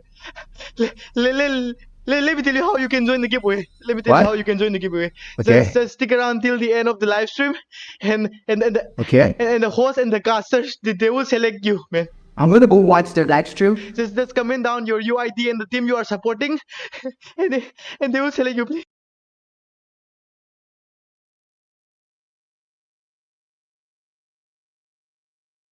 Ladies and gentlemen, welcome back to Northeast Cup Swiss bracket. That is happening right now. And we're sorry for a little bit of a delay. We had to make sure, all the technical issues are resolved. And we are back with a bang because it's going to be two of very popular states that are going to be facing it against the best of three series. I mean, we just saw, the side of team Miameo Gang taking up the victory, a clean sweep. And just now we also saw the team Revenge of Orders doing the same. So there's a massive question. Is this one of these teams going to do a clean sweep with? Well, so with that, ladies and gentlemen, I'm going to be your host, Ray, for this game, alongside two beautiful and amazing casters. It's going to be Jinx and Fredo on the far side joining me for this game. So, anyways, let's just talk about the game, not the previous ones. But anyway, so far clean sweep. Jinx, you've seen the matches. What are you expecting? Because these two teams, it's Divine Regime from Nagaland and RRE Zohan, who's also famous, hailing from Mizoram. It's a state versus state best of three. So, what's your thoughts on it? Please, I don't want a clean sweep like we were saying, the previous two. I want something a bit more interesting. Hopefully, the side of Team Divine Legend has something to show us because I think Zohan is a bit of a better team here, probably better off in the mechanics. But I do have to say though, I saw Kyle in yesterday's stream. I think where Kronos and Linton were, they were matching up the teams and they were telling us about the Swiss format, and he really won my heart. I mean, he was just so humble. So I'm sort of rooting for Zohan. But Oh my God. yeah, but you can't give it up. I mean, I think Divine Regime do have it in the bag, and it depends on how well they play. Well, I guess he won your heart, but just like that, Khalid has won many people's heart, and we have the Khalid God himself. Fredo, what do you have to say about these teams? Because we've seen them play in the qualifiers, the quarterfinals, the state finals. What are you looking forward to? Well, just like Jinx just mentioned, Zohan, they're definitely one of the fan favorites out there, even though Divine Regime has been one of those teams which has been rising up as well. But all the eyes, I think most of the eyes which will be watching tonight will be on Zohan because Zohan have a lot to prove for themselves because, they have been among those teams which are always counted as one of the best but they are never there, which they are, which like we can say that like LCF, they might be able to defeat IGN, they might be able to defeat even ABM sometimes, but Zohan, I mean, even though they are very very good, they are very very strong, but they have not been able to establish that confidence in their fans that they can go up against any team and put up a good fight. So definitely Zohan has to prove it by winning this game against Divine Regime. And Divine Regime, on the other hand, representing Nagaland, they have to also show up their best game today, because right now defeating Zohan will just establish their dominance that they have arrived on the scene. Appreciate both of you guys had given the insights and your opinions. And ladies and gentlemen, we'll be hopping straight into the draft because it's going to be state versus state Swift brackets, a best of three series. The winner gets a point into the seventh stage round, and the winner will be facing against other winners, and the losers will be facing off against other losers. So, without any further delays, I'll be throwing our dear, beautiful casters right into the draft mess. So, Jinx Fredo, the stage is yours to take.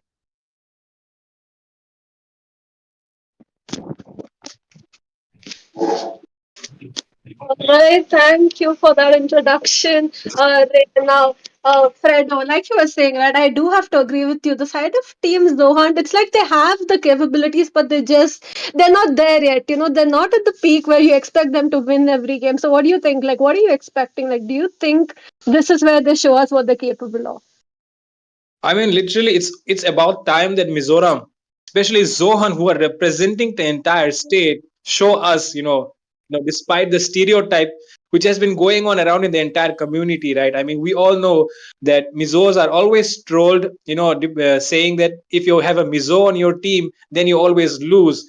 And I feel like, this is not justified, because right now Zohan is among one of those teams which are just proving that stereotype wrong, because they are one of those few teams from Mizoram who are actually putting up a good gameplay on the national scene right now.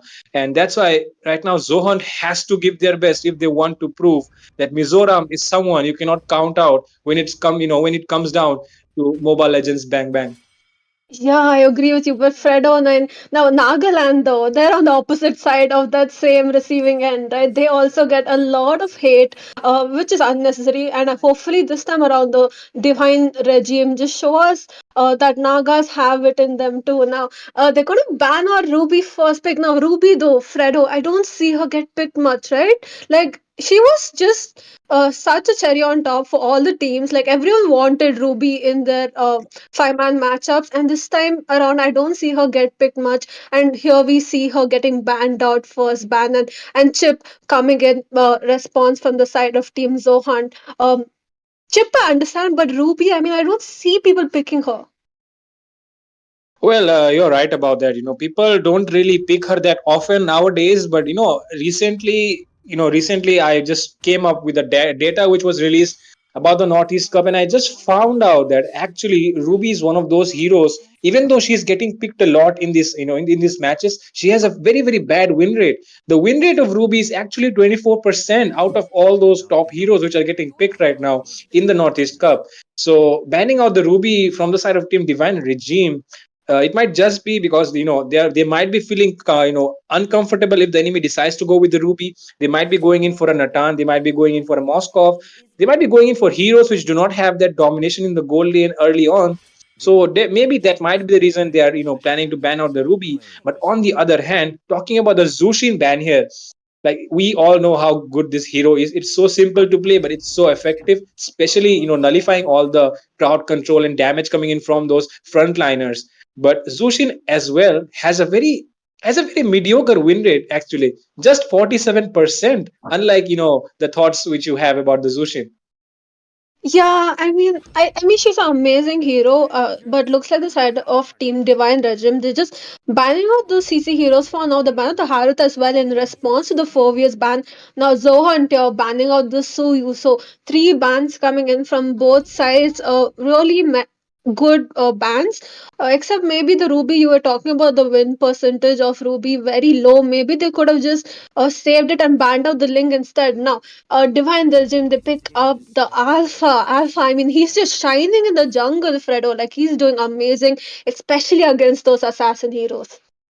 Yes, and coming up with the stats again, Alpha has a 71% win rate in the Northeast Cup. So this is one of the best, the best picks you can go with in this Northeast Cup right now. In Nagaland, Divine Regime picking up the Alpha just increases their chances of the win here, because Alpha has a 71% win rate in the entire Northeast Cup, starting from the quarterfinals, from the state quarterfinals. So you can just imagine the domination a team will be able to show when they pick up the Alpha. So Nagaland looking very strong with their draft as well as their pick right now. True. I mean, what's going to boost up that 71 percentage, win? I think was the Matilda, and they pick it up right away. The Matilda Alpha combination coming in. I mean, that combination just shines through, right? I mean, you have the engage, you have the disengage, you have the sustain, then you have the healing as well from the Matilda, and it's just going to be so in your face, especially in response to the Moscow pick coming in from Zohan. So he's going to have a hard time trying to dive out of those team fights. And in response to Oh. Moscow, they pick up the Nathan and the Sicilian getting picked up by the side of Team Zohan. Now, Sicilian, he's shining in those ranked matches, but Fredo, do you want to see him in a tournament? Well, in the tournament as well. I mean, I'm here sitting down with all the stats of all the heroes right now. So about the Sicilian to say, Sicilian actually has a 68% win rate. So Zohan have picked up the right hero for the Northeast Cup, and but the fact that they have picked up the Gatot Kacha as well, and Gatot Kacha as well is one of those heroes which has one of the highest win rates as well. Gatot Kacha sits, he also sits on a 71% win rate. Him and Alpha are the only two heroes in this Northeast Cup who have a win rate above 70%. So both the teams have picked up very, very good heroes. And right now, the Moscow and Natan are also one of the most picked marksmen out there in the Northeast Cup. Both of these marksmen, they provide a huge amount of burst. They also provide a huge amount of mobility and damage as well. So definitely these two marksmen are something to look out for. So if the enemy jungler has to focus, they have to focus on these marksmen first. Yeah, I agree with you. Now, Fredo here coming in with those statistics, you guys. I mean, he's just really showing us that maybe I should have read that Excel sheet. Now, the side of team is around the ban of the majors, since Divine Regime don't have any majors so far, but that Aurora is still open. The Valentino is still open as well. So it depends if Nagaland wants to maybe steal that AOG from Gut or Gacha. But in response, Divine Regime, they ban out the Jawhead and they ban out Bane. I think that's Bane. Yep, the Bane has been banned out here. I mean the Bane actually provides a good amount of fight, to that Alpha. I mean, Alpha is actually very comfortable if he goes up against the assassins, but when he goes up against the Bane, there is a chance that he might get caught up in that deadly catch, and the amount of burst damage that the Bane can deal is actually insane. So definitely the Bane being banned out here by Nagaland. And on the other side, we can see, they have banned out two mages here, the Vixana and the Eve. The Eve is pretty new to the meta right now, especially to India. I mean, we have seen some top teams use it, but sometimes it does not go so well. But for now, Mizoram, Zohan will be looking to pick up the Julian for themselves. Julian, oh my goodness. Coming up with the stats, guys. Julian's actually has one of the worst win rates in the jungle role. He is sitting on a win rate of 27% in the Northeast Cup. So right now, Zohan might be looking to go for a Julian jungle, but it does not feel like the best pick considering the stats. I mean, not just the stats. If you see the draft of the side of Team Divine Regime, they have a lot of disengage, right? Especially with the Matilda, the healing. Alpha is going to sustain a lot of damage. Nathan can just, burst out of any of those team fights. I think Julian might have a hard time. And now the side of Team Divine Regime finished the draft with the high lows. I mean, they have a good draft, right? They have that backline dive, especially, and then they have the Louis, who's just getting picked left and right in this tournament, especially because of the diversion gameplays that you can come up with, right? At any point in time, you have no clue where she's going to summon her team into. Now, the side of Team Zohan locking in the draft with a Rafaela. What do you say, Fredo? What's the statistics for Rafaela? Well, this is one of the heroes which has not been picked up so much, so we really don't have a very good, stack to support the pick of this hero right now. But on the other side, we have the Louis and the Hylos being picked up, and the stats of this hero tell me that the Louis has been picked up quite a lot of times, and she actually has come out on top in a lot of games here. So, definitely she's sitting above the win rate of 50%. So it's actually a very good stat considering the amount of games that have been played. But the high loss not looking so good on a 42% win rate in the Northeast Cup. So right now, looking at all the heroes which have been picked up, I mean, it's pretty balanced, except the fact that the side of Zohan have decided to go with the Rafaela. Yeah, that's true. Now, I do have to say the draft of other side of Team Divine Regime seems a bit more stronger, especially since I love the Louis pick. I mean, just the amount of presence you can land on the map is definitely going to be the changing switch in this game. Now, Fredo, I think you can take us in. This is match number 1 between Divine Regime as well as the side of Team Zohan. They both are representing Nagaland and Mizoram respectively. A best of 3, right? Swiss brackets. Now, Fredo, what do you think? I mean, you didn't tell me who you think has a better draft. Leave the statistics, just tell me like when you look at the heroes. Well, I mean, if you look at the heroes right now, I'm considering the lane by lane matchup. It's definitely going into the hand of Nagaland right now. Divine Regime have an overall better draft, but the Sicilian and Gatot Kacha are the game changing heroes on the side of Mizoram, because Mizoram right now they might be a bit behind because of their roamer and their jungler, not the best jungler and roamer out there. But oh, look at that engage coming in already. Alpha charge being used there quite early, does not connect onto anybody there. But continuing what I was saying there, Jinx, the thing is, looking at the draft so far, the roamer and the jungler on the side of Mizoram did not they are not the strongest, but the EX Billionaire and the mage are one of the game changing heroes there. So they really have to focus on the Sicilian and the Gatot Kacha to make those plays happen. Yeah, that is true. But on the side of Team Divine Regime, they have a lot of engaged tools, right? They have the Matilda, they have the Hylos, and then you have the Louis as well with those diversion gameplay. So I think they're going to have a much easier time in the jungle with those team fights, especially the CC that you get from the Louis is going to be hard to counter. And I think that's why they picked up the Rafaela, right? Family problems, probably they won't lose that boost to escape the yin and yang by the Louis. Now, meanwhile, though, the side of Team Zohan, they ignore the turtle completely, but they want to collapse onto this Nathan in the bot lane. Oh, Purify being used as well. He's getting knocked onto the wall. He gets knocked up again, but there's a Matilda coming in at the right time. Dusty Mizo will go down there, and there is family problems. The Circling Eagle has been used on him. There's nobody to back it up, though. They will be disengaging. Yeah, I mean, they lost the turtle. They collapsed a 3-man collapse onto the Nathan here. They lost that as well. I mean, like you were saying, Fredo, in the draft, right? That Julian might be the problem here, right? He does not have a good win rate in this tournament.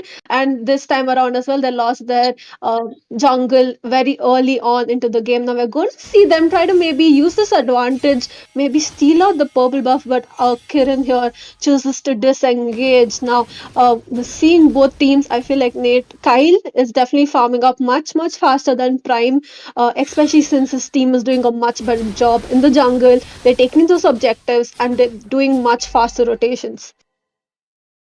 Definitely, that is the thing which is happening right now. But the fact that they have the Gatot Kacha and Sicilian, I'm telling this again and again because I really want to enforce that there is a possibility of somebody going down. It will be the Moscow going down there. But meanwhile, in the jungle area, the Revitalize being used as well. The Avatar of Garden connects as well. But there is enough healing on their side to make the escape. 2 members down on the side of Mizoram. Zohunt not looking good. Yeah, I mean, the AOG was on point, but sadly, I mean, they have the Sicilian, right? He's a mid to late game hero. He's not going to be dealing any damage. And for now, they just have to rely on the Julian. They, completely used all their tools in that small skirmish in top lane, and they lost out that bottom lane inhibitor pretty quickly. I mean, Nathan, we know how good he is as soon as he gets found out. Now, diversion gameplay comes.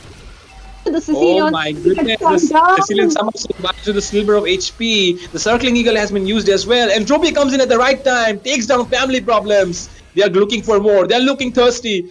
But no, they will be disengaging. They will be instead going in for the turtle. And Matilda, oh my god, Matilda got the turtle there.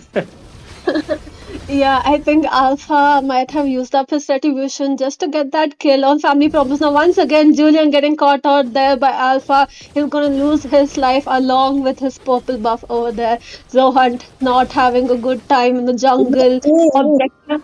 Oh, top lane, look at that. Nathan doing a rotation. We're going to see Prime go in, but no minions. They can't push down that turret. Oh, revitalize being used as well. But sorry to say there, but Sicilian was the one who got that buff there. And right now, Rafaela will be going down as well. The Sicilian trying to get his stacks as soon as he can. He knows if he misses out on these stacks early on, there is no way they can make a comeback there. So definitely he needs those, he needs those stacks very fast.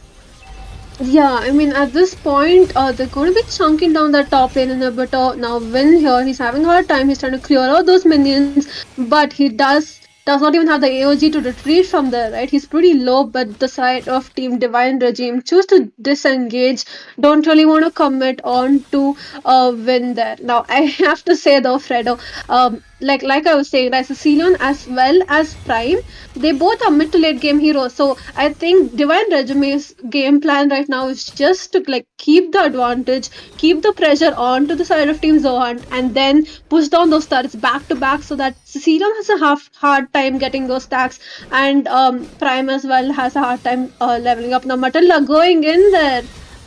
But Oh, no, she might getting taken down there. A lot of damage being there. There enough healing on him though. Look at that. Oh my god, look at the RP coming in from that Alpha. He'll be able to get a double kill there. But there is enough damage coming in from that Julian. But Julian not able to do enough. The healing is just way too much. Gets a maniac. Kirin is looking unstoppable right now.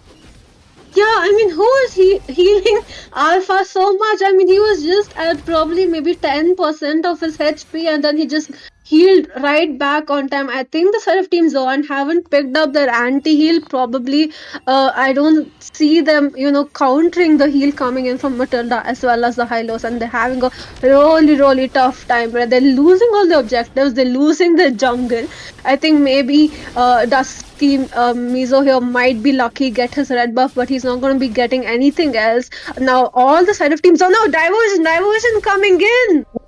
Oh, look at the diversion coming in there. They're able to catch out 3 members off guard. There is Faden trying to do something there. Dusty Mizo makes the escape as well. But oh my god, I mean, it looked so clear that they were having a diversion play there. They were going through that bush. If somebody just entered it, it was, they could have seen it, but they did not.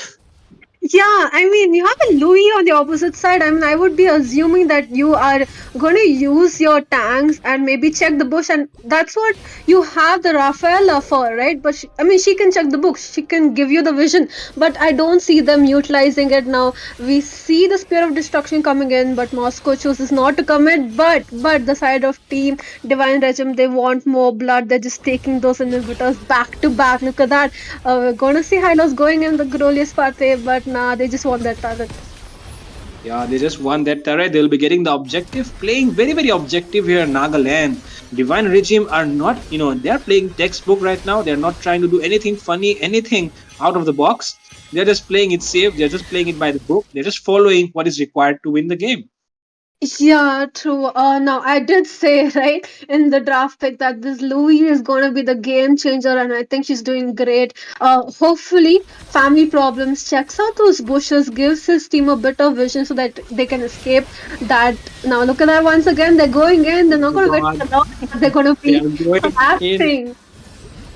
Oh my god, look at that. Look at the damage coming in from that Alpha. But Prime able to get a shutdown there. That was very, very unexpected. But he will be getting taken down by Zushen. Kirin still chasing that Rafaela. Has enough healing and movement speed. He uses the flicker as well. Able to escape somehow. But my goodness. Prime. He took a solo kill onto that Natan, getting the shutdown. The only kill from his team. And like everyone questions it all the time. Is Prime the gold standard of India? Sometimes my answer is yes. True, but this time around, though, his team is really on the back foot, right? He's not able to do much. He was just, alone behind three people. His team chose to disengage. Now they lost to the Lord as well. They're already 9 minutes into the game. Lord is going to march down in mid lane, and they are almost 10k goal lead difference between both the teams. They don't have any inhibitors, and I think at this point, diversion though it's coming in, but they're just going to teleport onto that bush. No one really to catch out for now. I think Fredo, they're going to lose that mid lane inhibitor. They can defend, but I think they're going to lose one turret in this skirmish that's going to come up. They still have the holy defense up. It might come in handy as well, but there is a glorious pathway being placed there. Bat Feast has been used as well. Natan takes down the Julian, looking for more. Alpha charges in, getting the legendary onto Faden, and now they're locking in for the base. They want to take this game away already. AOG will be connected. Double kill secured by Kirin there, and with that, there's only two people remaining. They won't be able to defend it. Triple kill might be a maniac. Will be a maniac for Kirin, and he will be getting this game for Divine Regime. Nagaland come out on top of Mizoram. Honestly, thought they were going to defend it, or I'm not sure what happened there. I mean, they were just going in one by one. They lost their life, and sadly, they lost the game as well. Now, they do still have two more matches to come out on top. I'm going to be back to the castles desk with Ray. Ray, do you think I jinxed Sohan? Maybe I shouldn't have. Well, Jinx, you exist with your name to jinx one or the other side. So, I mean, I'm not gonna blame it on you. Obviously, it's not your fault, but obviously, just for the jokes, maybe you did. And I'm happy to be back here. I was watching the game from the sidelines, and I noticed quite a lot of things. But I think I will address the elephant in the room, like the biggest one, just like the I think RRA Zohan is suffering from consistency with team members because if you notice, they are not having their similar. They don't have the rotation that they have before. They have changed members. I'm seeing two new names in their roster.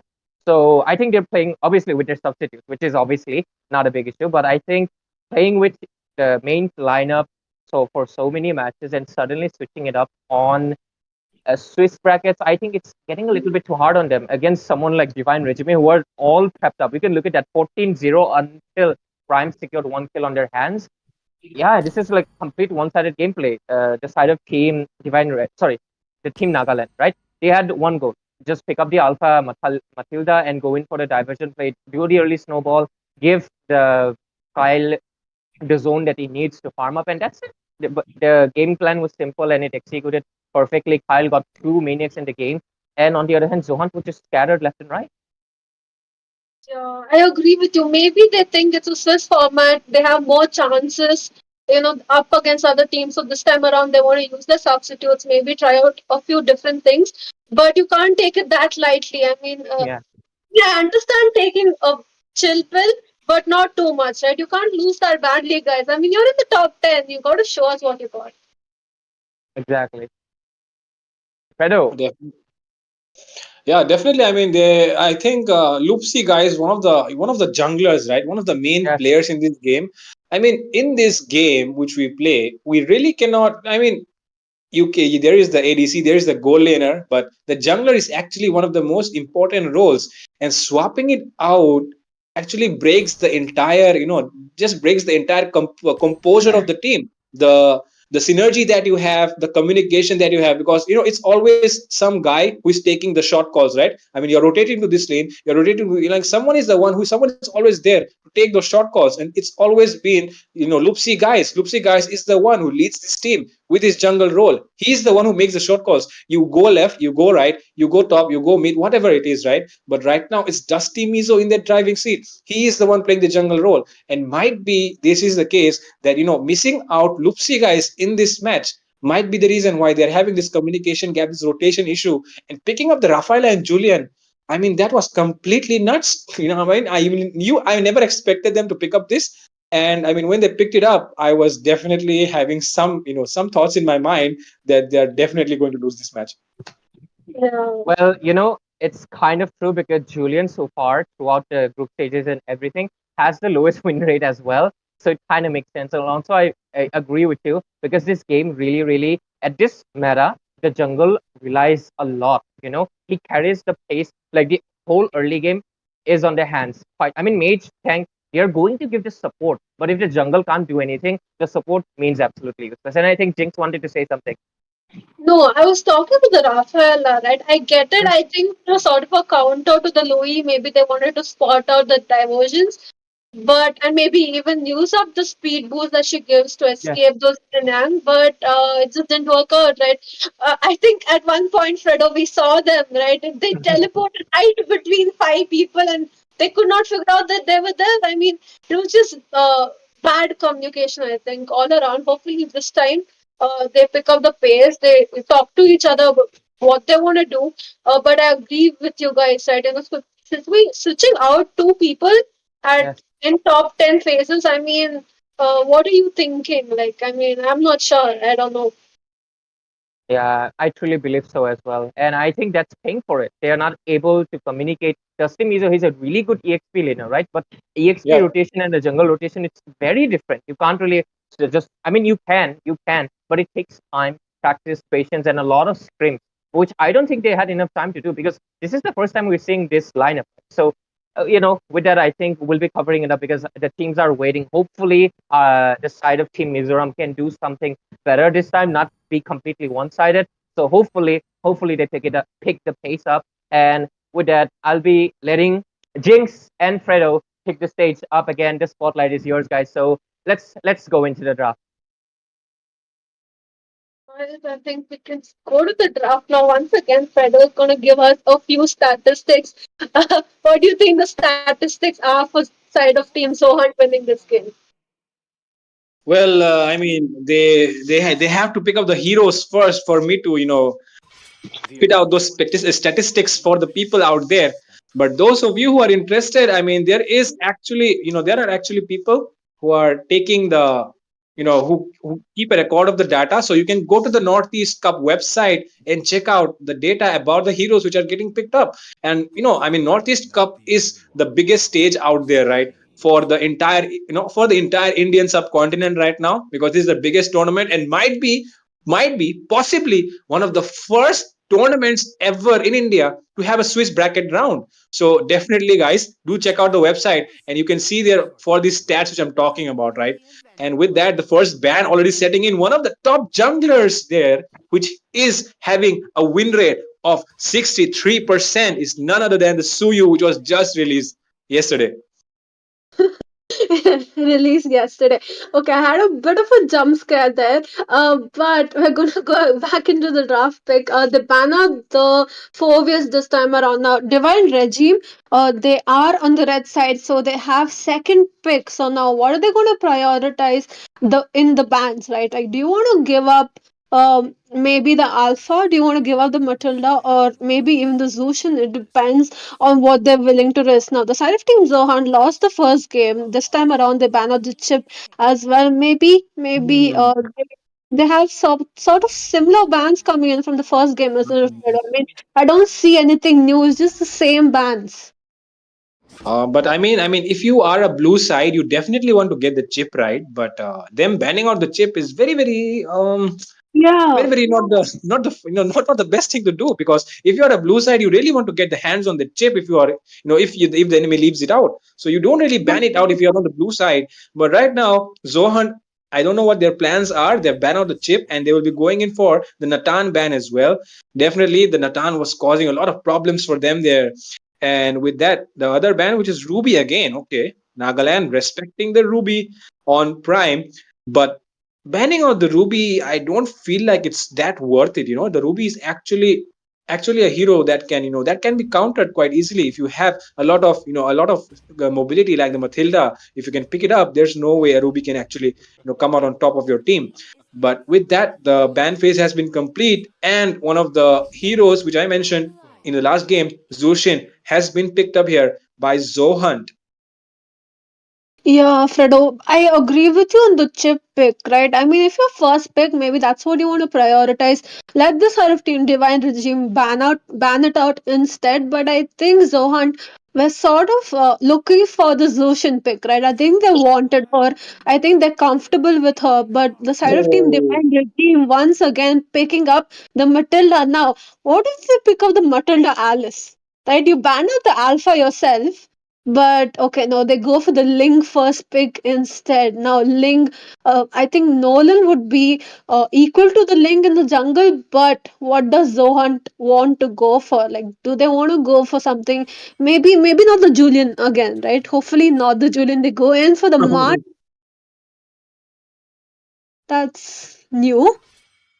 That's very new. That's very new. Not not one of those heroes which is getting picked up a lot. So I don't really have the statistics on that. But Oh, I mean, Khaled.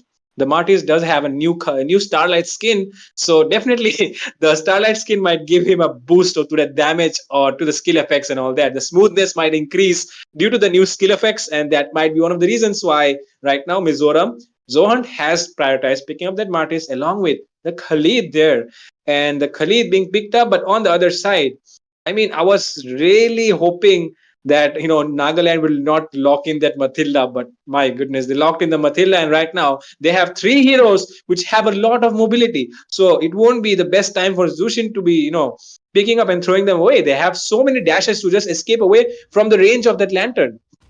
I agree with you now, Fredo. I thought you'd acknowledge it, but you didn't. Look at that. Your Khalid has been picked up by the side team Zohan. I know you're happy about that. So hopefully this time they have your blessings and they win this game, right?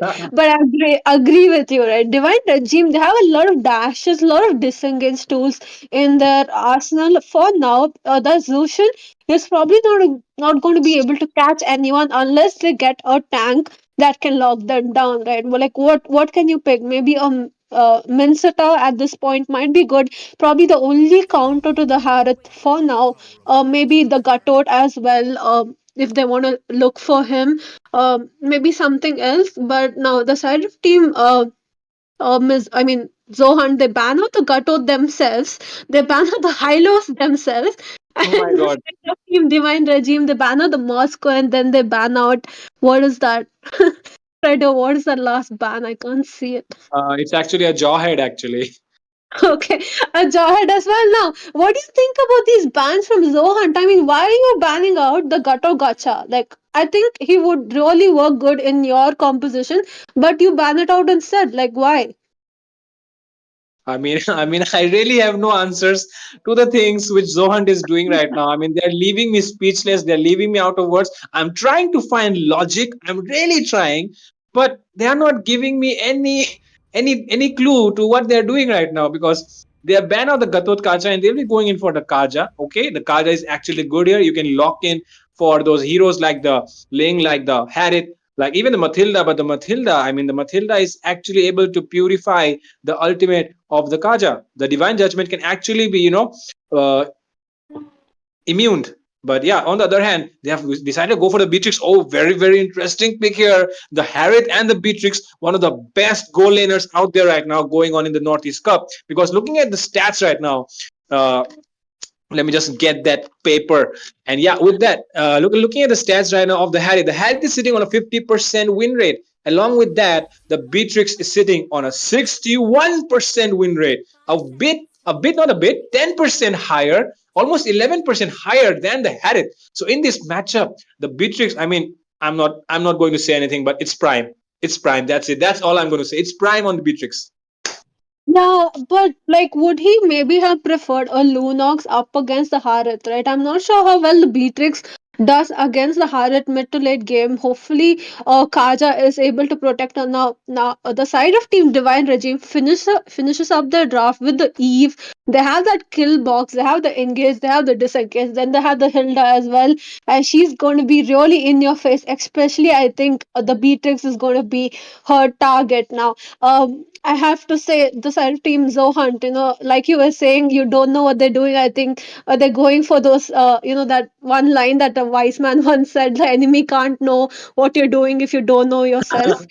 Definitely. Yeah, but Uh, hopefully, the, the, game plan. Like, hopefully, I think the Kaja is a response to the Ling as well as the Harat, and he gets them in time before he gets chunked down himself because they have the Eve to counter the Kaja for now, right? But you have to wait and see what they have planned. What do you think of the draft so far, Fredo? Like overall, both composition.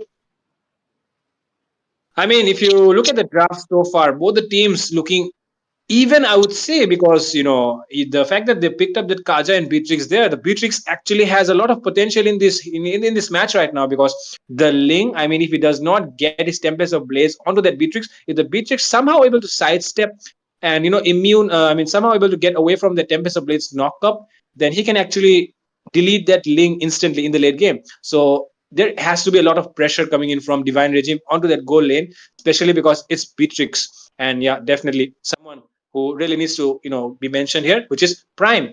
So because of that, right now, looking at the picks, I would definitely say that Zohan, if they're able to pull off this Beatrix being picked up by Prime, then definitely it's a game that they can win. But on the other side, Divine Regime, I mean, they are so complete. They are looking so much better in terms of team fights, in terms of synergy, in terms of rotation. So there's no way that Zohan can come out on top if they try to go 5v5. True, I agree with you there. Now I can notice that our Ray is missing, but me and Feda are going to keep you occupied while we just wait for a few technical issues to get solved. Now, Feda, I agree with you, right? It depends how well they execute that Kaja pick. Now, maybe with that, you know, the Rome, hopefully he locks in the link, maybe even the Harit, and that's where it really comes into play. And let the Beatrix farm up because he's going to deal quite a bit of damage. And then they have a game set. Now, the Martyrs pick of Fredo. How well do you think a Martyrs pick is going to work out in this composition, especially Mm, when the Eve is on the opposite side? Man, that is a very, very hard question to answer. I really don't have any. I mean, I don't really have any answer to the fact that Martis has been picked up by Zohunt here. And the only thing which I can really answer about is that Beatrix. But other than that, one more thing which I would like to point out is that the side of Team Divine Regime has went in for a dive potential hero. So definitely they're going to look in for taking those dives with the help of the Matilda, the Ling, even the Harith sometimes. Even the Hilda can actually come in handy during the dive. So definitely they're looking for a dive. They're looking to play back to front. But on the other side, the team of Zohan, they have the Zushin. So when you try to dive in, the Zushin can come in handy to disengage. So definitely that is one of the things which might work in favor for Zohan. Yeah, I mean, I was laughing. Ray just appeared out of nowhere suddenly on screen, and then we switched back into the game, guys. Now, this is game number 2, Zohunt versus Divine Regime. The side of Team Divine Regime already won the first match.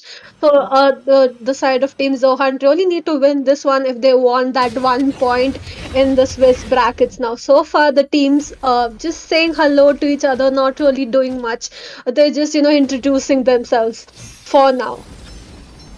Well, for now, introductions being taken place. Hello, hi, left, right. But with that, I think Zohan are looking a bit better in terms of the rotation so far. They're trying to gang that goal lane first, want to give that advantage onto Prime. But in the EXP lane, though, I feel like it's the Khalid is having a hard time. Yeah, I mean, the Hilda, she's getting picked up quite a bit. I think she equals to the Khalid in that region.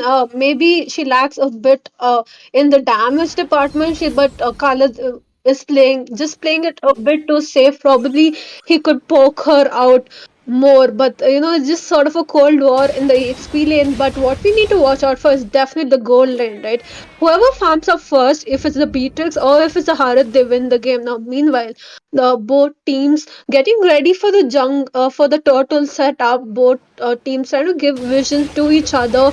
Look at that Eve getting caught out here by the Zushin, but not really doing much. It looks like they don't want to commit those team fights, especially since both teams don't have that level 4 yet. Whoa, look at the Zushin. The Zushin is playing so well here. Might be using the Crimson Beacon there. And with that, first blood being secured by Faden. And on the other side, the turtle is being chunked down already. Tempest of Blade being used as well. The Steamy Zo will come out on top with that retribution. And with that, Win takes the kill onto Hyung. Oh my god. Oh my god. Like you said, Jinx, like you said. If you don't know what you're doing, then the enemy cannot know as well. That is true, but I haven't given up for Zohan. I mean, it looks like they know what they're doing. They're probably just trying to confuse their opponent with the draft, but it's working out for them so far. They're stealing all of those small camps, especially this Zushin pick. I think is really working out for them for now, though. I mean, we have to wait and see mid to late game who really comes on top because both the compositions, that's where they're going to start showing the magic, right? Because you have the Harith mid to late game, you have the Eve as well. She provides a lot of kill box, especially once she gets a few items. Now we're going to see a 5-man rotation towards the top lane. Is Matilda Whoa, going whoa. to help Harith out of this situation? Oh, whoa, whoa. Khalid, though, he's trying to take down the Eve there. The Eve is very, very low. He will get taken down. He uses the real manipulation. But look at the damage coming in. Family Problem will be the one taking away that kill. The Summon Force has been popped as well. Win is healing up there. Will he be able to take out, get out of the situation, though? Hume trying to go in. Circling Eagle has been used as well. There's no Summon Force available. They will be disengaging. But no, look at the divine coming in. He's just Timizo will be able to take down Zeus in there. And Kyle is getting forced out of his turret. The turret goal is being taken down by Prime. Kyle, he's looking hungry for that gold, but he does not want to commit. Yeah, I mean, this just seems like a reverse of game number one, the side of Team Zohan, showing the side of Team Divine Regime that, oh no, we can do it too, right? We can take that early game as well, just like you guys did last time around. They take that first lane inhibitor in 4 minutes. They're doing pretty well in those rotations. Now we're going to see them once again.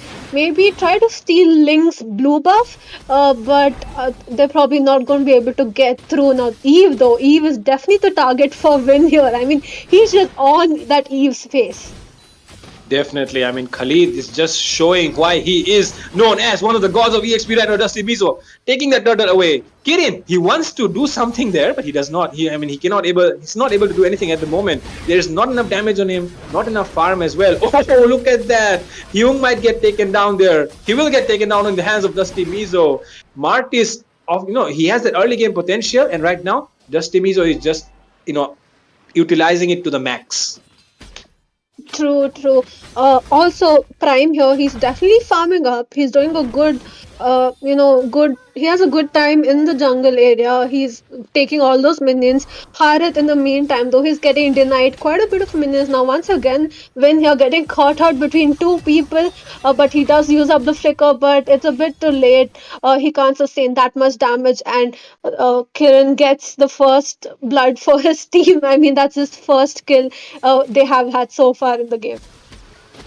Well, definitely. And with that, they're trying to go in. Oh, look at family problems. He wants to take somebody with that divine judgment. Conceal has been used as well, but no. There is the Matilda to, just make them safe for now. True, but meanwhile though, Kiran looking for a turret in response to the side of Team Zohan, he takes that bottom main inhibitor, and that's the problem with the Ling, right? He has so much utility that he can be from one side of the map to the other side, always split pushing. Now meanwhile though, they're looking for that purple buff, but they go in on that Kaja now. It's good for the side of Team Zohan to disengage. I mean, they're not going to... Look at that. Hyung, he might get caught out there with that lantern flare, but no, he will not be able to. The lantern flare will not connect onto him. But for now, that was really not necessary for them to force that fight out there, don't you think? Yeah, I think they're really trying to steal the purple buff of Kiran. We know how bad Ling is without the buff, right? They're trying to go for it, but the Eve is definitely causing problems with her slow, with her ultimate. It really is causing problems for them. Meanwhile, the second turret total, I think they're going to get this free of cost as well because Kiran is just focusing on that split pushing. He knows the loss of that early game, and for now, all he can do to support his team is to get a few turrets back to back. Now, once again, Kaja here going in the ultimate pulls in the Hilda. Now, that's not someone you want to be targeting. Definitely. And look at that pick up and throw though coming in. He picks up the Matilda, not somebody that you can actually, who you actually expect to be picked up there. But yeah, definitely. My tongue got twisted there for a bit. But I agree with you, Fredo. I mean, two mistakes, right? The Zushin picked up the Matilda. I mean, probably they could have gotten that kill, but Matilda just came in clutch with that shield. Now, Harith, you're stuck between four people on a hard place. Now, he's going to get picked up by Zushin this time around. That's a good pick, Fredo. I mean, that's what you want to be picking up with a Zushin. Yeah, It's that. definitely. I mean, Kaja using that ultimate on the Hilda, and along with that, the Zushin picking up the Mathilda. But right now, they're playing it right again. I think they heard us. Oh, look at that right now. Look at the Divine Judgment coming in. Zuzan will get taken down there. Along with that, Kirin secures the kill onto Prime, but Dusty Mizo is there to pick up that kill onto the Link. Kirin there going down as well. Hyung might get taken down as well. Will he be able to do so? Double kill already for Dusty Mizo. He is looking for more. Kyle arrives on the scene. Does he have the Zaman Force? He does have it, but he will be able to chase down. But no, there is family problems and Faden zoning him out. True. I mean, they're doing really, really good. Especially Prime. I know he, died out in the last team fight, but I feel like he's dealing quite a bit of damage, especially the Beatrix as well as the Kaja combo, right? It's really working out for them. Kaja goes in with the ultimate. Beatrix lands a few bombs, and then that's just an instant kill right there. Now, it all depends on how the side of Team Divine Regime slow down this game. Now, Kirin here, though, I have to say, being really, really predictable. All he's doing is pushing down that bottom lane, and the side of Team Zohunt, I think they can just see it. I mean, they know his game plan already now. They're going to be looking for something towards the red buff area, but they disengage because it's already time for the Lord. Which team is going to go for it first? I feel like, oh my god, look at that. Beatrix. Beatrix is getting caught out there. She managed to run away, but do they still want to commit? Oh, definitely. Look at that reverse engage coming in there, along with the Raging Sandstorm being used there. But there is the Matilda Airlines coming in handy. Oh, Faden picks up 3. Oh my goodness, REC is taken down as well. Along with he's just poking out, flexing those skills now. Hyung might get taken down as well. Look at the damage he's taking right now. Prime will be taking that kill, and with that, 2 members taken down. I feel like Zohan can proceed for the Lord. Yeah, I think they're gonna get this lot free of cost here because Ling, like I was saying, just he has one target in mind, and that's the bot lane, right? That's all he is focusing on this game. But I'm sort of glad, Fredo. I'm glad I didn't jinx the side of Team Zohan now. Kaja kept going in with the flicker, trying to catch Kyle, but he's just a bit too slow, could not catch him in time. But that's an important resource wasted, already, and he managed to get no one. Whoa, Gatot Kacha, my goodness. My goodness, I have never seen a Gatot Kacha, taking so much damage. But You mean definitely there is. Oh, it was the Matilda. Oh my god, sorry. What the hell? Hilda. So sorry. Hilda. Oh my bad. Where did the Gatot Kacha come from? I need to change my specs. What the hell? Okay. Yeah, but Fredo, the enemy can't know what you're doing if you don't know yourself. Right? Like everyone is confused in this game. I mean, probably the side of Team Divine Regime is confused as well. Like, how are we losing to a Kaja in this meta? I mean, that's probably what they're thinking so far now. Lord is marching up in the top lane. They're going to get that mid lane inhibitor, and I do have to say, Fredo, it's just like a replay of the first game, but this time around, Zohan is on the winning side.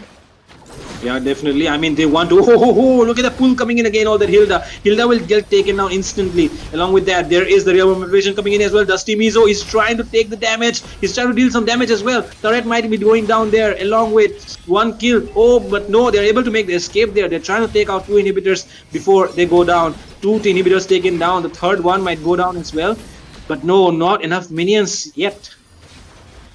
Yeah, maybe they want to push down that bottom lane inhibitor as well and then wait out that 70 more seconds for the second Lord. It's going to be enhanced and maybe then you can end the game. But the side of Team Divine Regime, they want to defend. They're defending it with their lives, and Ling getting chunked down there. He's going to use up his Tempest of Blaze and escape, but they're going to lose out that bottom lane inhibitor as well. Now, Fredo, Harith getting caught down. Prime, oh my god, look at the Crimson Beacon. He picks up 1 again. The Circling Eagle has been used as well. Dusty Mizo, he's locking onto the base. He wants to take that turret fast. He wants to get a win for himself, and he will be able to do so. Zohan coming out on top. Mizoram winning the second game. Victory! Ray doing PDD. We're going to ask him what he thought of the game so far.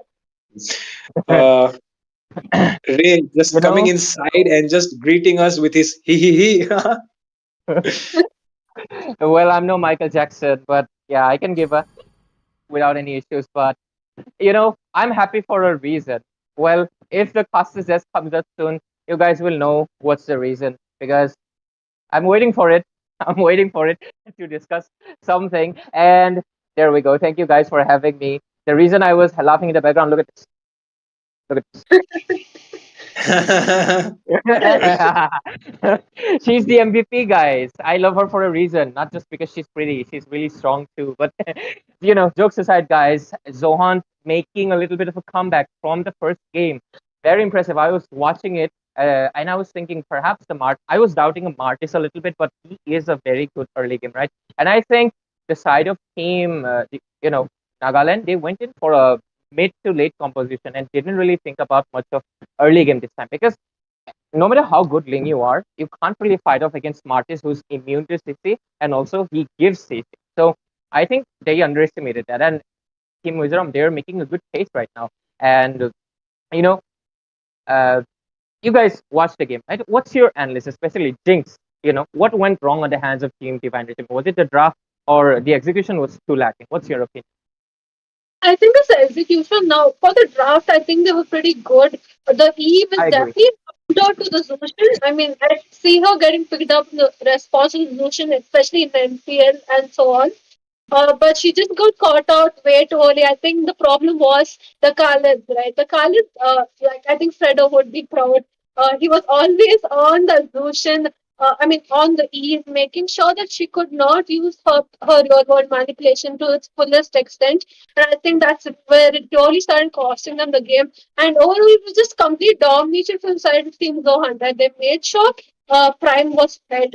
And then Martis as well. I think Fredo and I were sort of a bit skeptical about that Martis pick and also the Kaja pick, but that combination definitely worked out for them. If you're going to show something new, it's probably the time to show it. I mean, it was just brackets. Put everything out in the arsenal and show us what you got. And I think that's what the side of Team Zohan did. Exactly. And Fredo, what about you? Well, I mean, if you look at the picks, right, they picked up the Martis, they picked up the Kaja, and they went with the Beatrix after that. I mean, the Beatrix was actually the one who solidified the fact that you pick up a Martis, you pick up a Kaja there. So definitely, the Beatrix was there to back up those picks because from the backlines, you're dealing the damage. The Martis comes in after that, he takes away those kills, and that's how he's able to snowball, right? So definitely, the plan was there on their side. I mean, nobody expected a Martis and Kaja to be picked up right now, but they pick it up. The enemy does not really know what they're thinking, and they come in with the Beatrix. That's a surprise for you. That's the that's the moment when you know that, oh my god, we are done. I mean, for me, inside my heart, I was already saying that. I mean, this time Divine Regime might be done because Prime is on his Beatrix, and Beatrix right now one of the most strongest heroes, and you definitely know that the Franco Beatrix combo is something that actually exists. But right now, Dusty Mizo actually goes with the Kaja instead. So they're really not able to figure out what is going to happen. And that is why they were able to come out on top. I mean, you just have to do something unexpected. You have to experiment right now. And they went with it and they came out great. I mean, Meow Gang just did it tonight and they got the win with a Harley jungle, which was, I wouldn't even put it on unexpected. People didn't even consider it on possibilities. Like you could be Doctor Strange and you'll have to use the time stone to see all the realities to know there could be a Harley jungle coming. But it was an interesting hands, and I'm so glad that, Team Zohan, they have done something different. Because let me tell you guys, I was about to say if this was going to be a clean sweep, because let's be real. Many people were like, maybe Zohan is done. Maybe Mizoram, they will be losing this point. But nope, Zohan came in with a little bit of a comeback. And the reason was why, in the first match, there's a little bit of an inside info. I mean, not inside, everybody knows it. The Kronos curse. Kronos was saying that, Team Zohan is really good and, Divine Regime are the underdogs. And because of that, Divine Regime will be facing a lot of issues. But in the first game, you saw what happened, right? So we thought perhaps Kronos curse was real, but with Kronos curse, there's also Ray blessing. Look at this, guys. If you want my blessing, I'm open. I'm open. Okay, my GPA. And just one thing which I want to mention here. One thing which I want to mention here is, I mean, the moment, I mean, I'm casting right now, but if I was actually the audience there, then I mean, Zohan losing, Mizoram losing, I can smell the chats from miles away, bro. I can smell the chats. We all can smell the chats, but without any further delays, ladies and gentlemen, this is the first game three of tonight. Zohan coming up with a comeback, so we'll have to see if they can make it through, or the Divine Regime will be securing the point into the Swiss bracket. So with that, Jinx, Fredo, take up the stage, guys.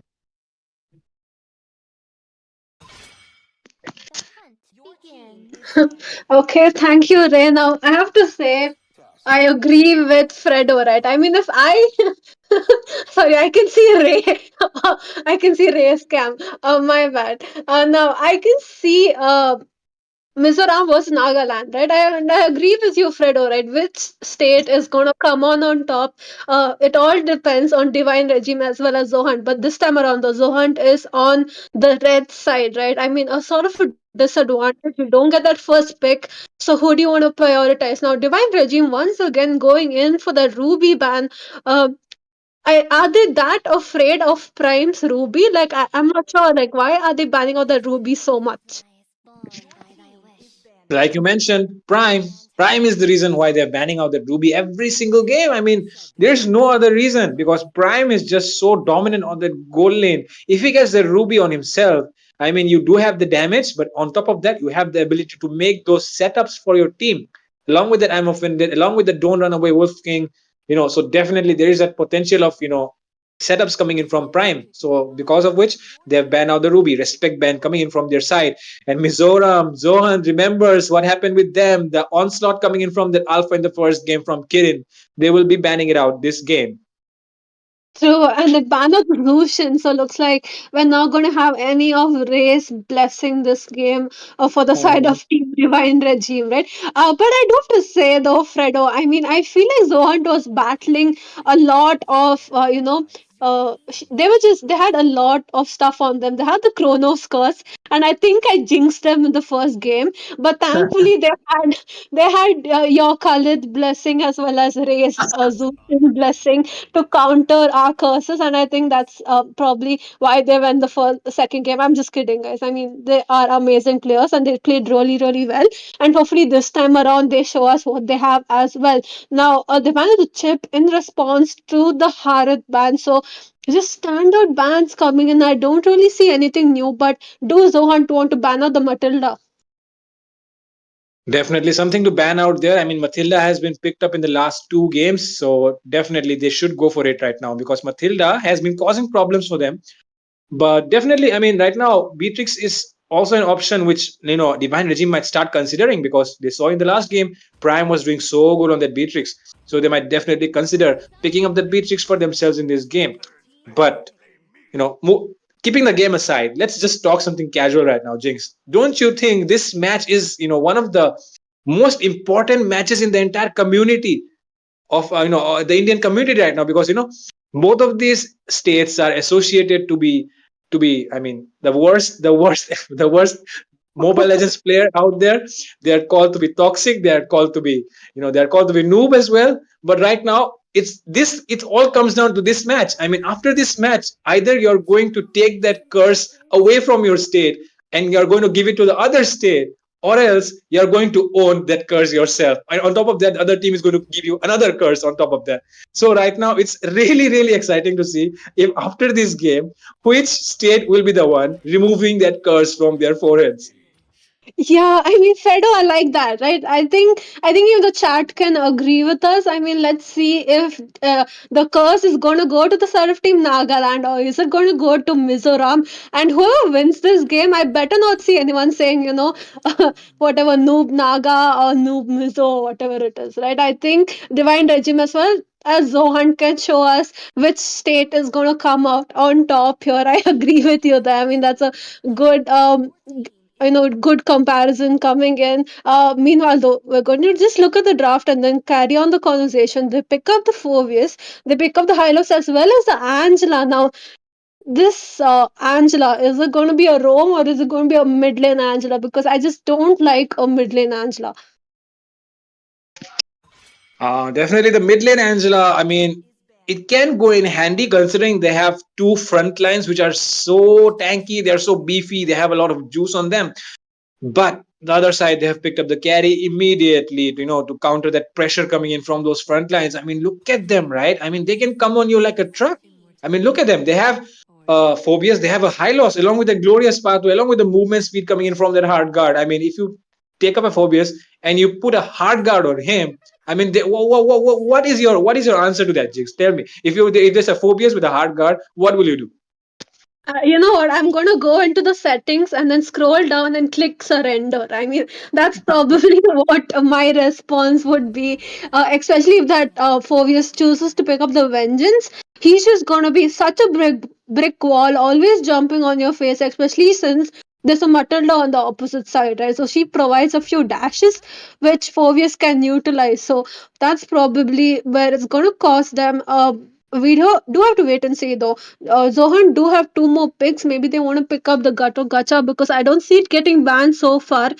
They ban out the Alice, they ban out the Link. Now on the side of Team Divine Regime have banned out the Faramis. Now they ban out the two chips.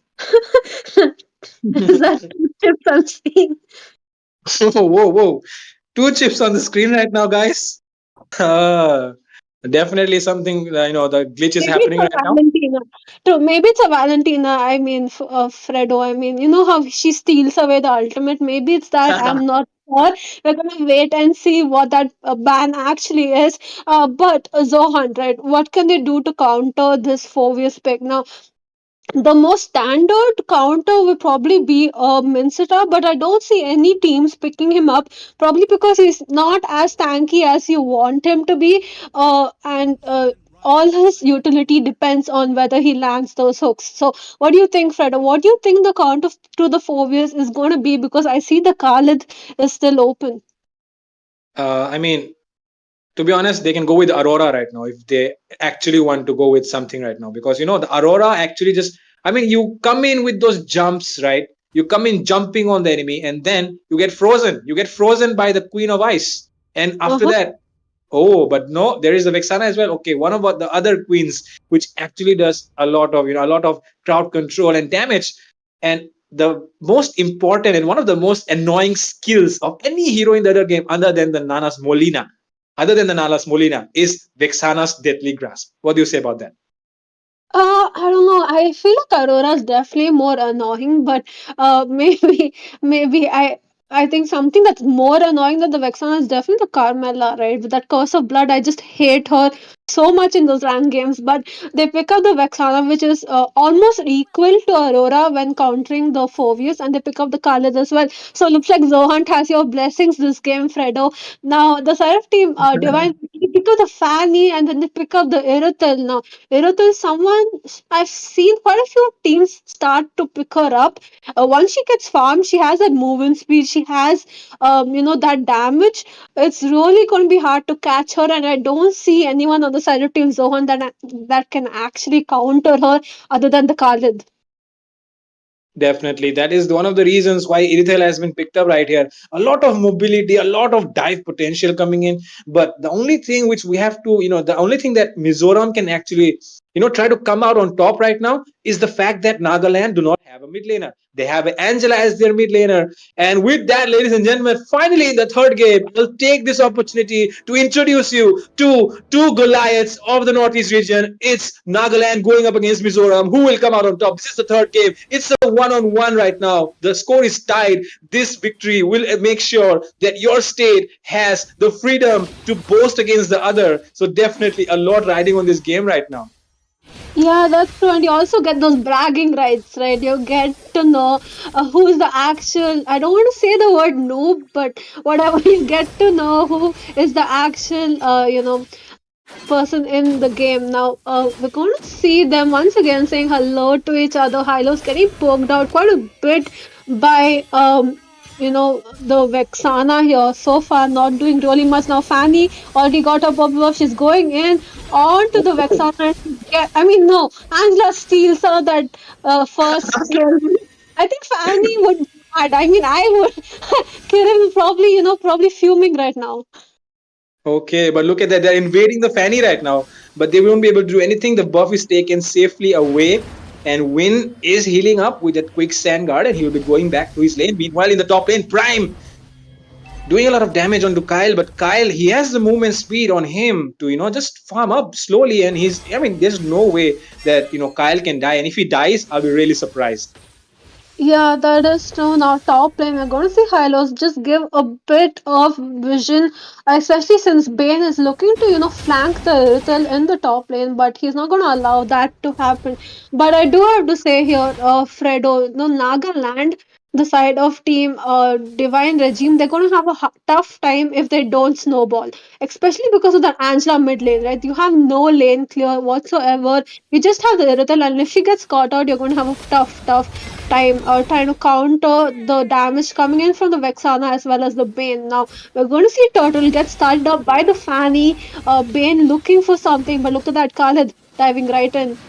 Oh, look at the dive coming in from there. The delicate has been used as well. Fanny goes in. Will he be able to get the kill? He will get the kill. Oh, the Dusty Mizo will get going down there. Family problems, dashes away from that. But right now, Win is looking for that Fanny. Fanny does not have enough energy, does not have the blue buff on him. Will be able to retreat though. And the disengage finally comes in.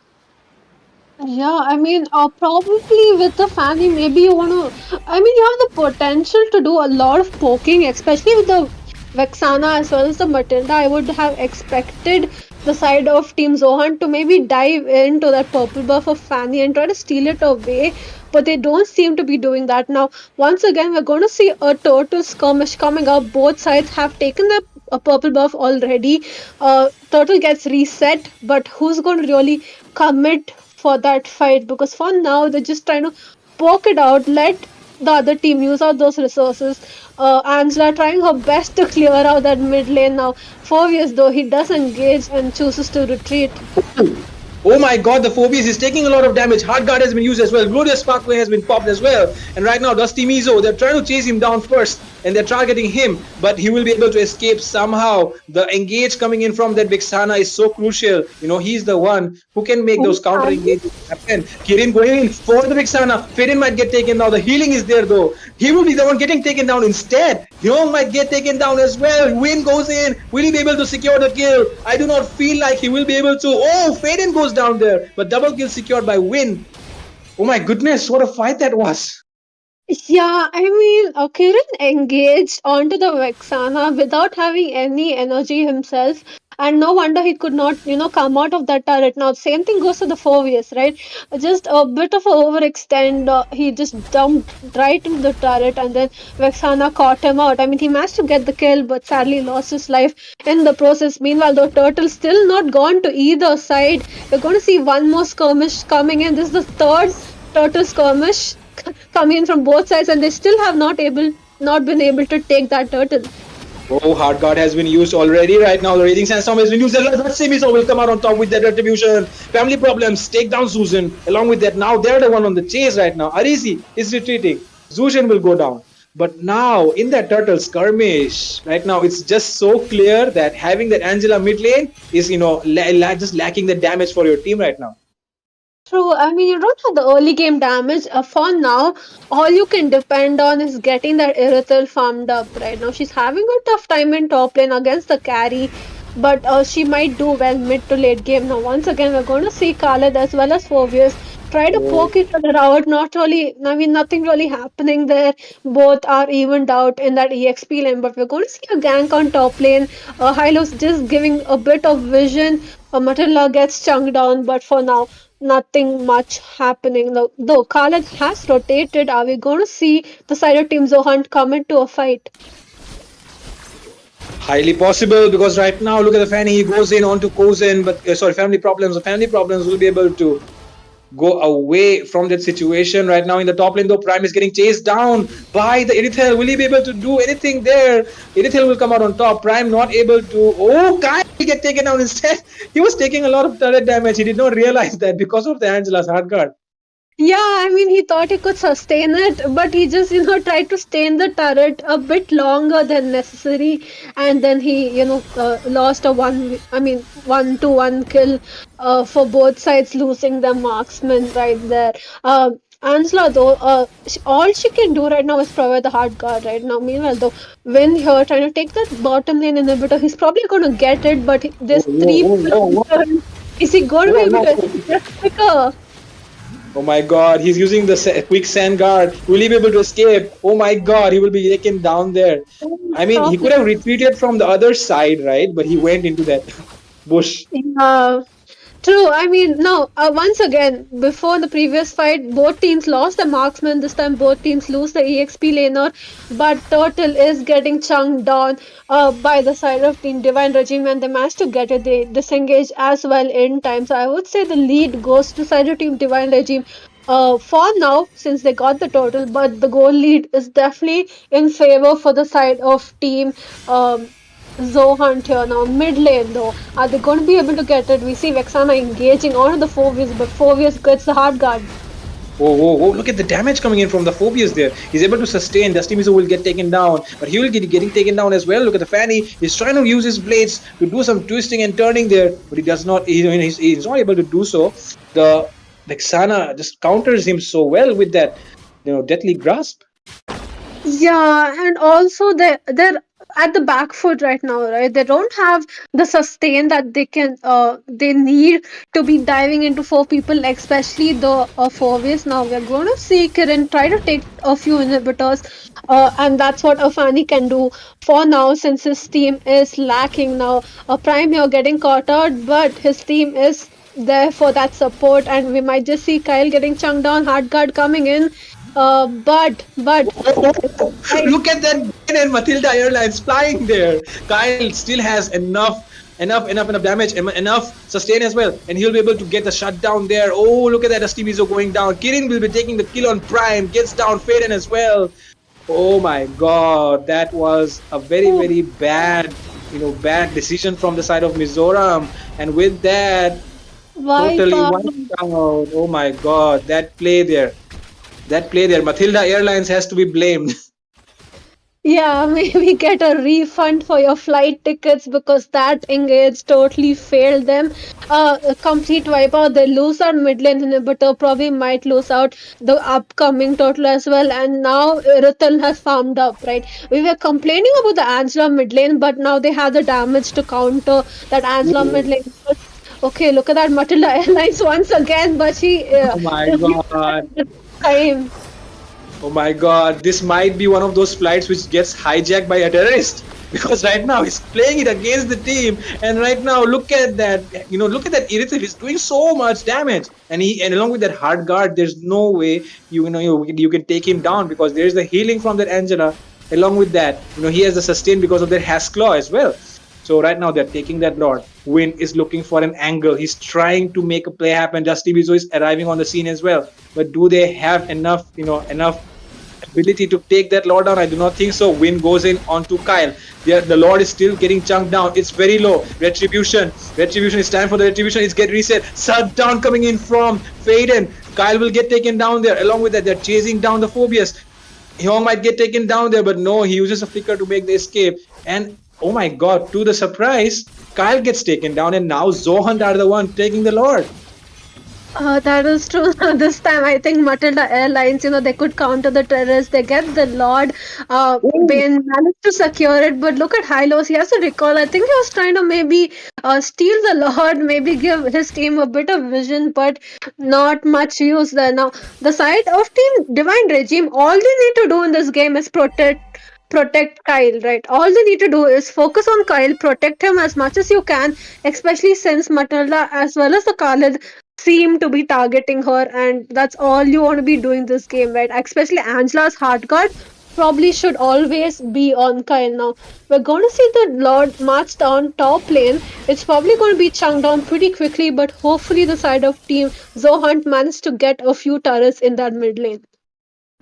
Well, that is what they're trying to do here. That is their objective. They will try to defend as well on the side of Divine Regime. They're trying to defend it. Win trying to zone them out. Oh, look at that Fanny. He goes in with that cutthroat, but not able to do anything.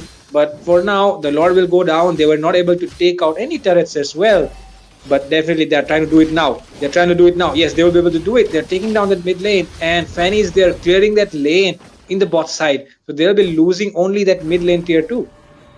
Yeah, that's true. I mean, I wouldn't say it's a wasted lot because they managed to get one inhibitor at least, but maybe they could have maybe focused on the lane distribution. Meanwhile, though, Khalid stuck between five people. Matilda is going in, trying to give him a bit of a dash, and this is probably why they picked up the Matilda. I mean, some of our flights seem to take off, but some of them just land nowhere. I mean, they crash. You don't want to be in Yeah, a plane. That is what just happened, when she went in for that dive along with the Bane. I mean, they flew all the way from I don't know where. It's like they flew from India to the US, and that was so far. yeah, they flew from Mizoram to Nagaland, but then didn't want to welcome them. Now we're going to see Fanny go in on the Khalid, has barely any damage, especially with the heal for the Khalid. Now, we're going to see. I mean, for now, Mizoram definitely they look really favorable to get those bragging rights, Fredo. Definitely. I mean, I really can smell it from miles away that right now the Mizoram keyboard warriors are getting ready with all those sentences typed, and they are getting all hyped up to type that they are the ones who are going to take the crown. But for now, there is a silence in the land of dawn. Everyone is just getting ready for that lord, because right now this is the deciding minute of the game. They are trying to slow it down. They're trying to take it one step at a time, because any mistake can be dangerous at this moment. That is true, especially since we're going to see the enhanced lot come up pretty soon. It's already arrived to the land of dawn now. We just have to wait and see if Matilda Airlines lands this time or if it crashes, like you said. And I think that's going to be the game changer, right? If they manage to get the Kyle in this team fight, I think they might just win the game. But if they don't get Kyle, it's going to be hard for them, definitely. But both teams for now just having a bit of cold war, trying to see where the opponents are, clearing out those lanes. But are they going to collapse onto this Phoebus? Whoa, whoa, whoa! Not the best target to be targeting right now. They really want to take down Kyle first, like you mentioned, and they might be able to do so. Look at the Khalid is zoning them out pretty well right now. Okay, Kyle has arrived on the scene. They have used look at Kyle. He flies onto that, and he will be able to get a double kill. It might be a triple killing spree already. It's going down. It's going out of hands. Prime able to get that kill onto Kirin, but that might be the only one. Win is getting chased down by 4 people. Oh my goodness. Win still on his surfboard, still surfing through that river. Along with that, Prime clearing that mid lane, creating the pressure on that wave. Now they are taking down the Lord. Kyle using that ultimate as well. It might be an easy Lord, but I feel they have a lot of turrets on the side of Mizoram, so not the best. Oh, look at the damage coming in from Prime. Hyung gets taken down immediately. Win is healing up with his quicksand guard right in the middle of the entire map, but he will be getting taken down by the Angela. Yeah, I mean that Angela already used up her hard guard already now. They're gonna see them trying to maybe take that top lane inhibitor, but Matilda is there along with Vexana as well as okay, she got it, but she used to disengage. Her team just said no, we're not getting on this flight today. We need to defend the Lord. We're gonna Lord is marching down in top lane though, but I don't see the side of team Divine Regime, commit to that Lord. I feel like they're focusing on those other lanes. And maybe this is the right time for the side of team Zohan to chunk down that Lord pretty quickly. I mean, you have a Carry, right? She can do a good job for now. They are looking to chunk down that Lord. Maybe Kyle is going to focus down on that bot lane. Well, look at that Kirin. He wants to go in, but he will not be able to do so. But definitely, I mean, the side of Team Mizoram, right? They have a lot of good lane clear, considering they have a Bane, they have a Vexana. On top of that, you have a Khalid as well. A lot of good lane clearing on their side, so it won't be easy for Nagaland to create the push. But the only thing what Nagaland can do right now is try to create flanks on those backlines. If they are able to take down Prime, if they are able to take down Faden, then I mean, Dusty Mizo really cannot do much all by himself. So I mean, they have the Irithel along with that hard guard, along with that the glorious pathway from that Hylos. So definitely a lot of resources which can be used to create that flank situation. Yeah, I mean, I don't think they even need to focus on Kieran, right? Just focus on Kyle. I mean, he is the one carrying his team so far, and he's the one who's going to be a target. Now we're going to see a skirmish in mid lane. Fanny going in. Oh, look at that here. They are trying to catch down Kyle. Kyle goes in instead with that sprint, with that hard guard. He's taking a lot of damage, but he's dealing a lot as well. And with that, he'll be able to get the kill onto Faden. He's going in for more. Look at that Phobius. He jumps in onto Dusty Mizo. Will be getting taken down as well. Two members going down. Sorry, three members going down, only two members remaining, but there is no, holy defense. Will they be able to defend it? This is the defense of their lifetime. If they're able to come out on top, look at the quick sand guard being used there. But 5v1, I don't think it's in favor. Oh my god, look at Prime. He might be able to take down the Fanny there, but he will be, he has the immortality, and with that, Crystal is popped, and the bragging rights belong to Mizoram, sorry, Nagaland. So, I mean, Nagaland gets the bragging rights. They win the best of 3-2 4-1 now race so far. What do you think of the match? I mean, you guys have analyzed most of the match already, so I think the viewers know on their hands. But I think, giving out, I'm not sure. I think there was a lot of execution on their hands, and what you guys casted the whole. So Jinx and no Fredo first. What do you think went wrong on the hands of Team Mizoram? If you ask me, the thing which went wrong was I really cannot say. I feel like they were having a good game so far until that Matilda Airlines crashed. He took the bane on him and then they crashed their plane onto that Irithel, but the Irithel had the hard guard. The Irithel had the high loss to protect them, and because of which they were not able to do anything. And definitely that is the reason after which the Kyle was able to get farmed on his Irithel, and after that the hard guard and the Irithel, they were able to have that movement speed, the damage, the healing, everything. I mean, right? So definitely because of which this lost out the team fights. What about you, Jinx? What do you think? Just one thing is that they didn't have anyone who could focus down that Irithel. They were just using all their resources on the four wheels, right? They wanted to come to the four wheels. Exactly. They completely forgot about the Irithel. Irithel had the hard card. She had the high lows with that, who could just take her directly to the back line. And she had that sustain as well with that Angela on top of her, healing her all the time. And it was just GG, right? And especially in that last fight, they could not focus her whatsoever, and they lost that game. I mean, they lost that fight completely. They lost that talent as well. So, like Fredo was saying, right, bragging rights goes to Nagaland. Sadly, Mizoram, they do have more chances to come back, but this Exactly. game goes to Nagaland.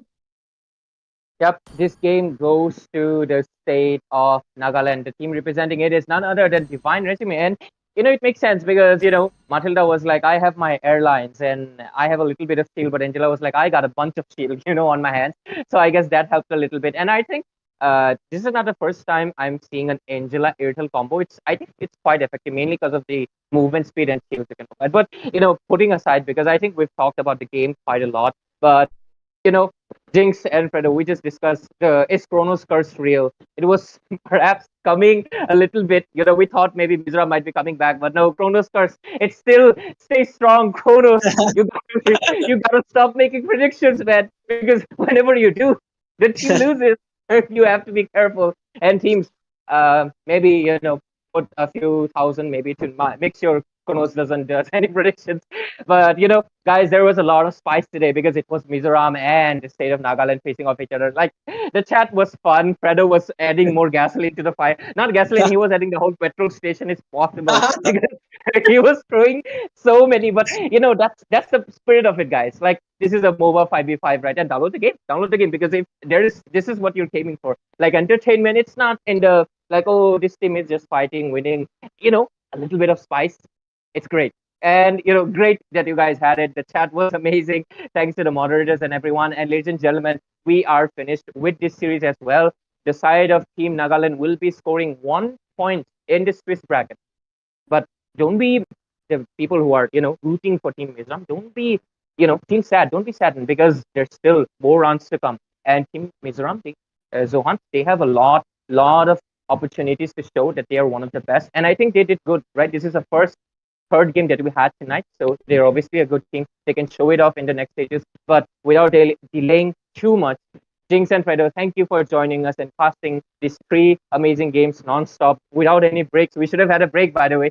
No breaks. So, great job on your part. Thank you for all the viewers who have tuned in. But ladies and gentlemen, do stay tuned because next it's going to be IGN, one of the fan favorites who have returned, and INT, who has a lot of veteran players as well. It has Imagine, it has Scarecrow, Venom. So if you guys are looking forward to it, stay tuned on the stream because we'll be right back.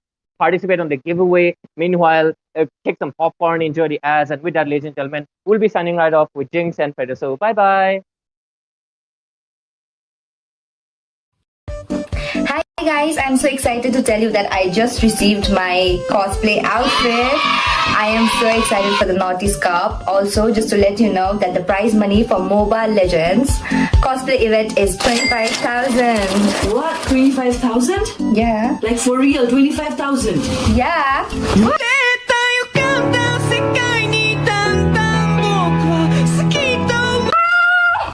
Guys, I got Rumi's outfit, so now the 25,000 is mine.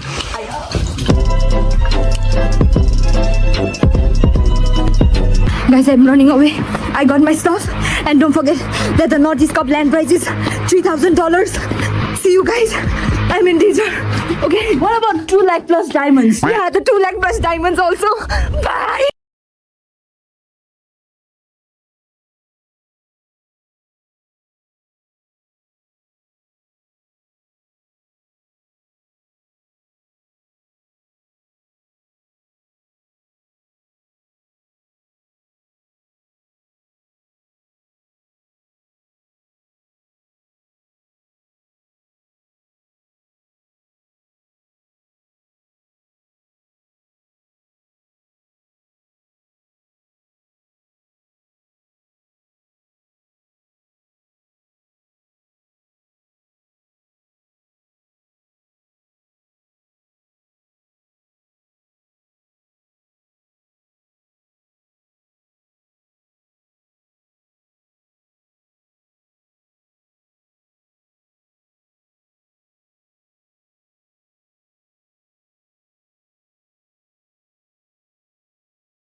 Hey there, legends! The Naughty's Cup is coming up, and I've got something special planned just for you. Curious about what I'll be wearing? I'm not giving it away just yet, but I might drop in a little hint if you're paying attention. And if you really want to know, follow me on Instagram for the inside scoop. But be ready, because I don't make it easy. Follow now and get ready for the ultimate reveal at the Naughty's Cup. See you there.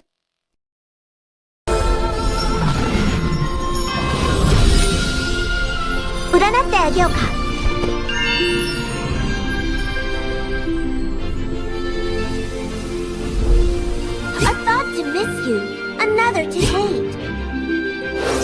Umbrella, show us what you've got. The umbrella is yang, the human is yin.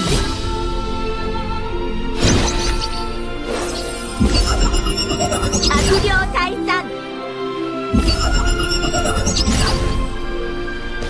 Curse simply means restriction.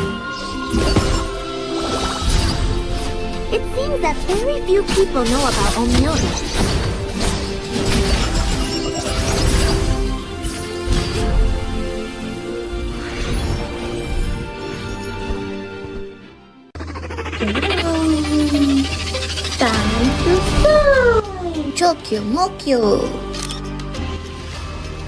Don't you guys excited for the cosplay?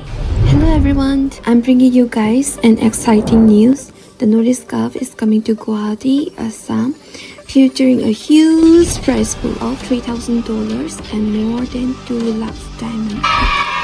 And also, we're hosting an incredible cosplay event. Don't you guys excited? That's not all. We're doing an epic skin giveaway daily on Restream. Just comment down to your ID and the team you're supporting, so that the caster or the host will select you randomly. So stay till the end and win big. See ya!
Wait, bro. Chill, bro. Daddy, chill. Do you want to get a free epic skin? Yeah. Battle Knight Esport is doing a free epic skin giveaway today, tomorrow, every day in every live stream of this tournament. Free epic skin, bro. Free epic skin. Free epic skin.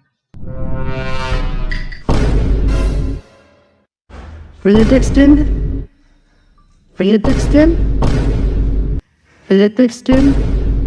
Give it to me now. Bro. Give me the please, free please, skin, bro. Please don't kill me, man. I'm just a messenger, bro. Please don't kill me. I have a wife. Give me the I skin, have bro. kids. Please. Give me the Please skin, don't bro. kill me, bro. I'm just a messenger, man.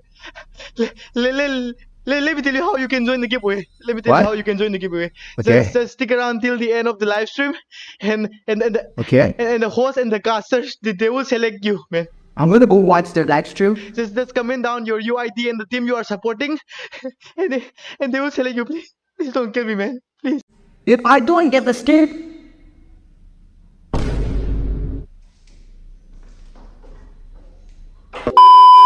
Yeah, if you wanna win the epic skin, just stick around till the end of the live stream and just comment down your UID and the team you are supporting. That's all, man. That's all. Good luck, guys.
I broke up with my girlfriend. She wants thick skin, bro. See, look at me. I'm very poor, okay? I don't have money to buy skin. Look at this. Look at this. Hey, you guys.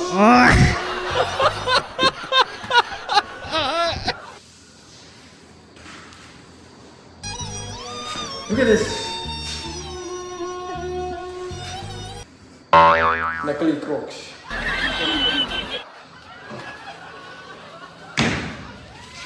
But I love her. From my heart. Flashback. Give me skin.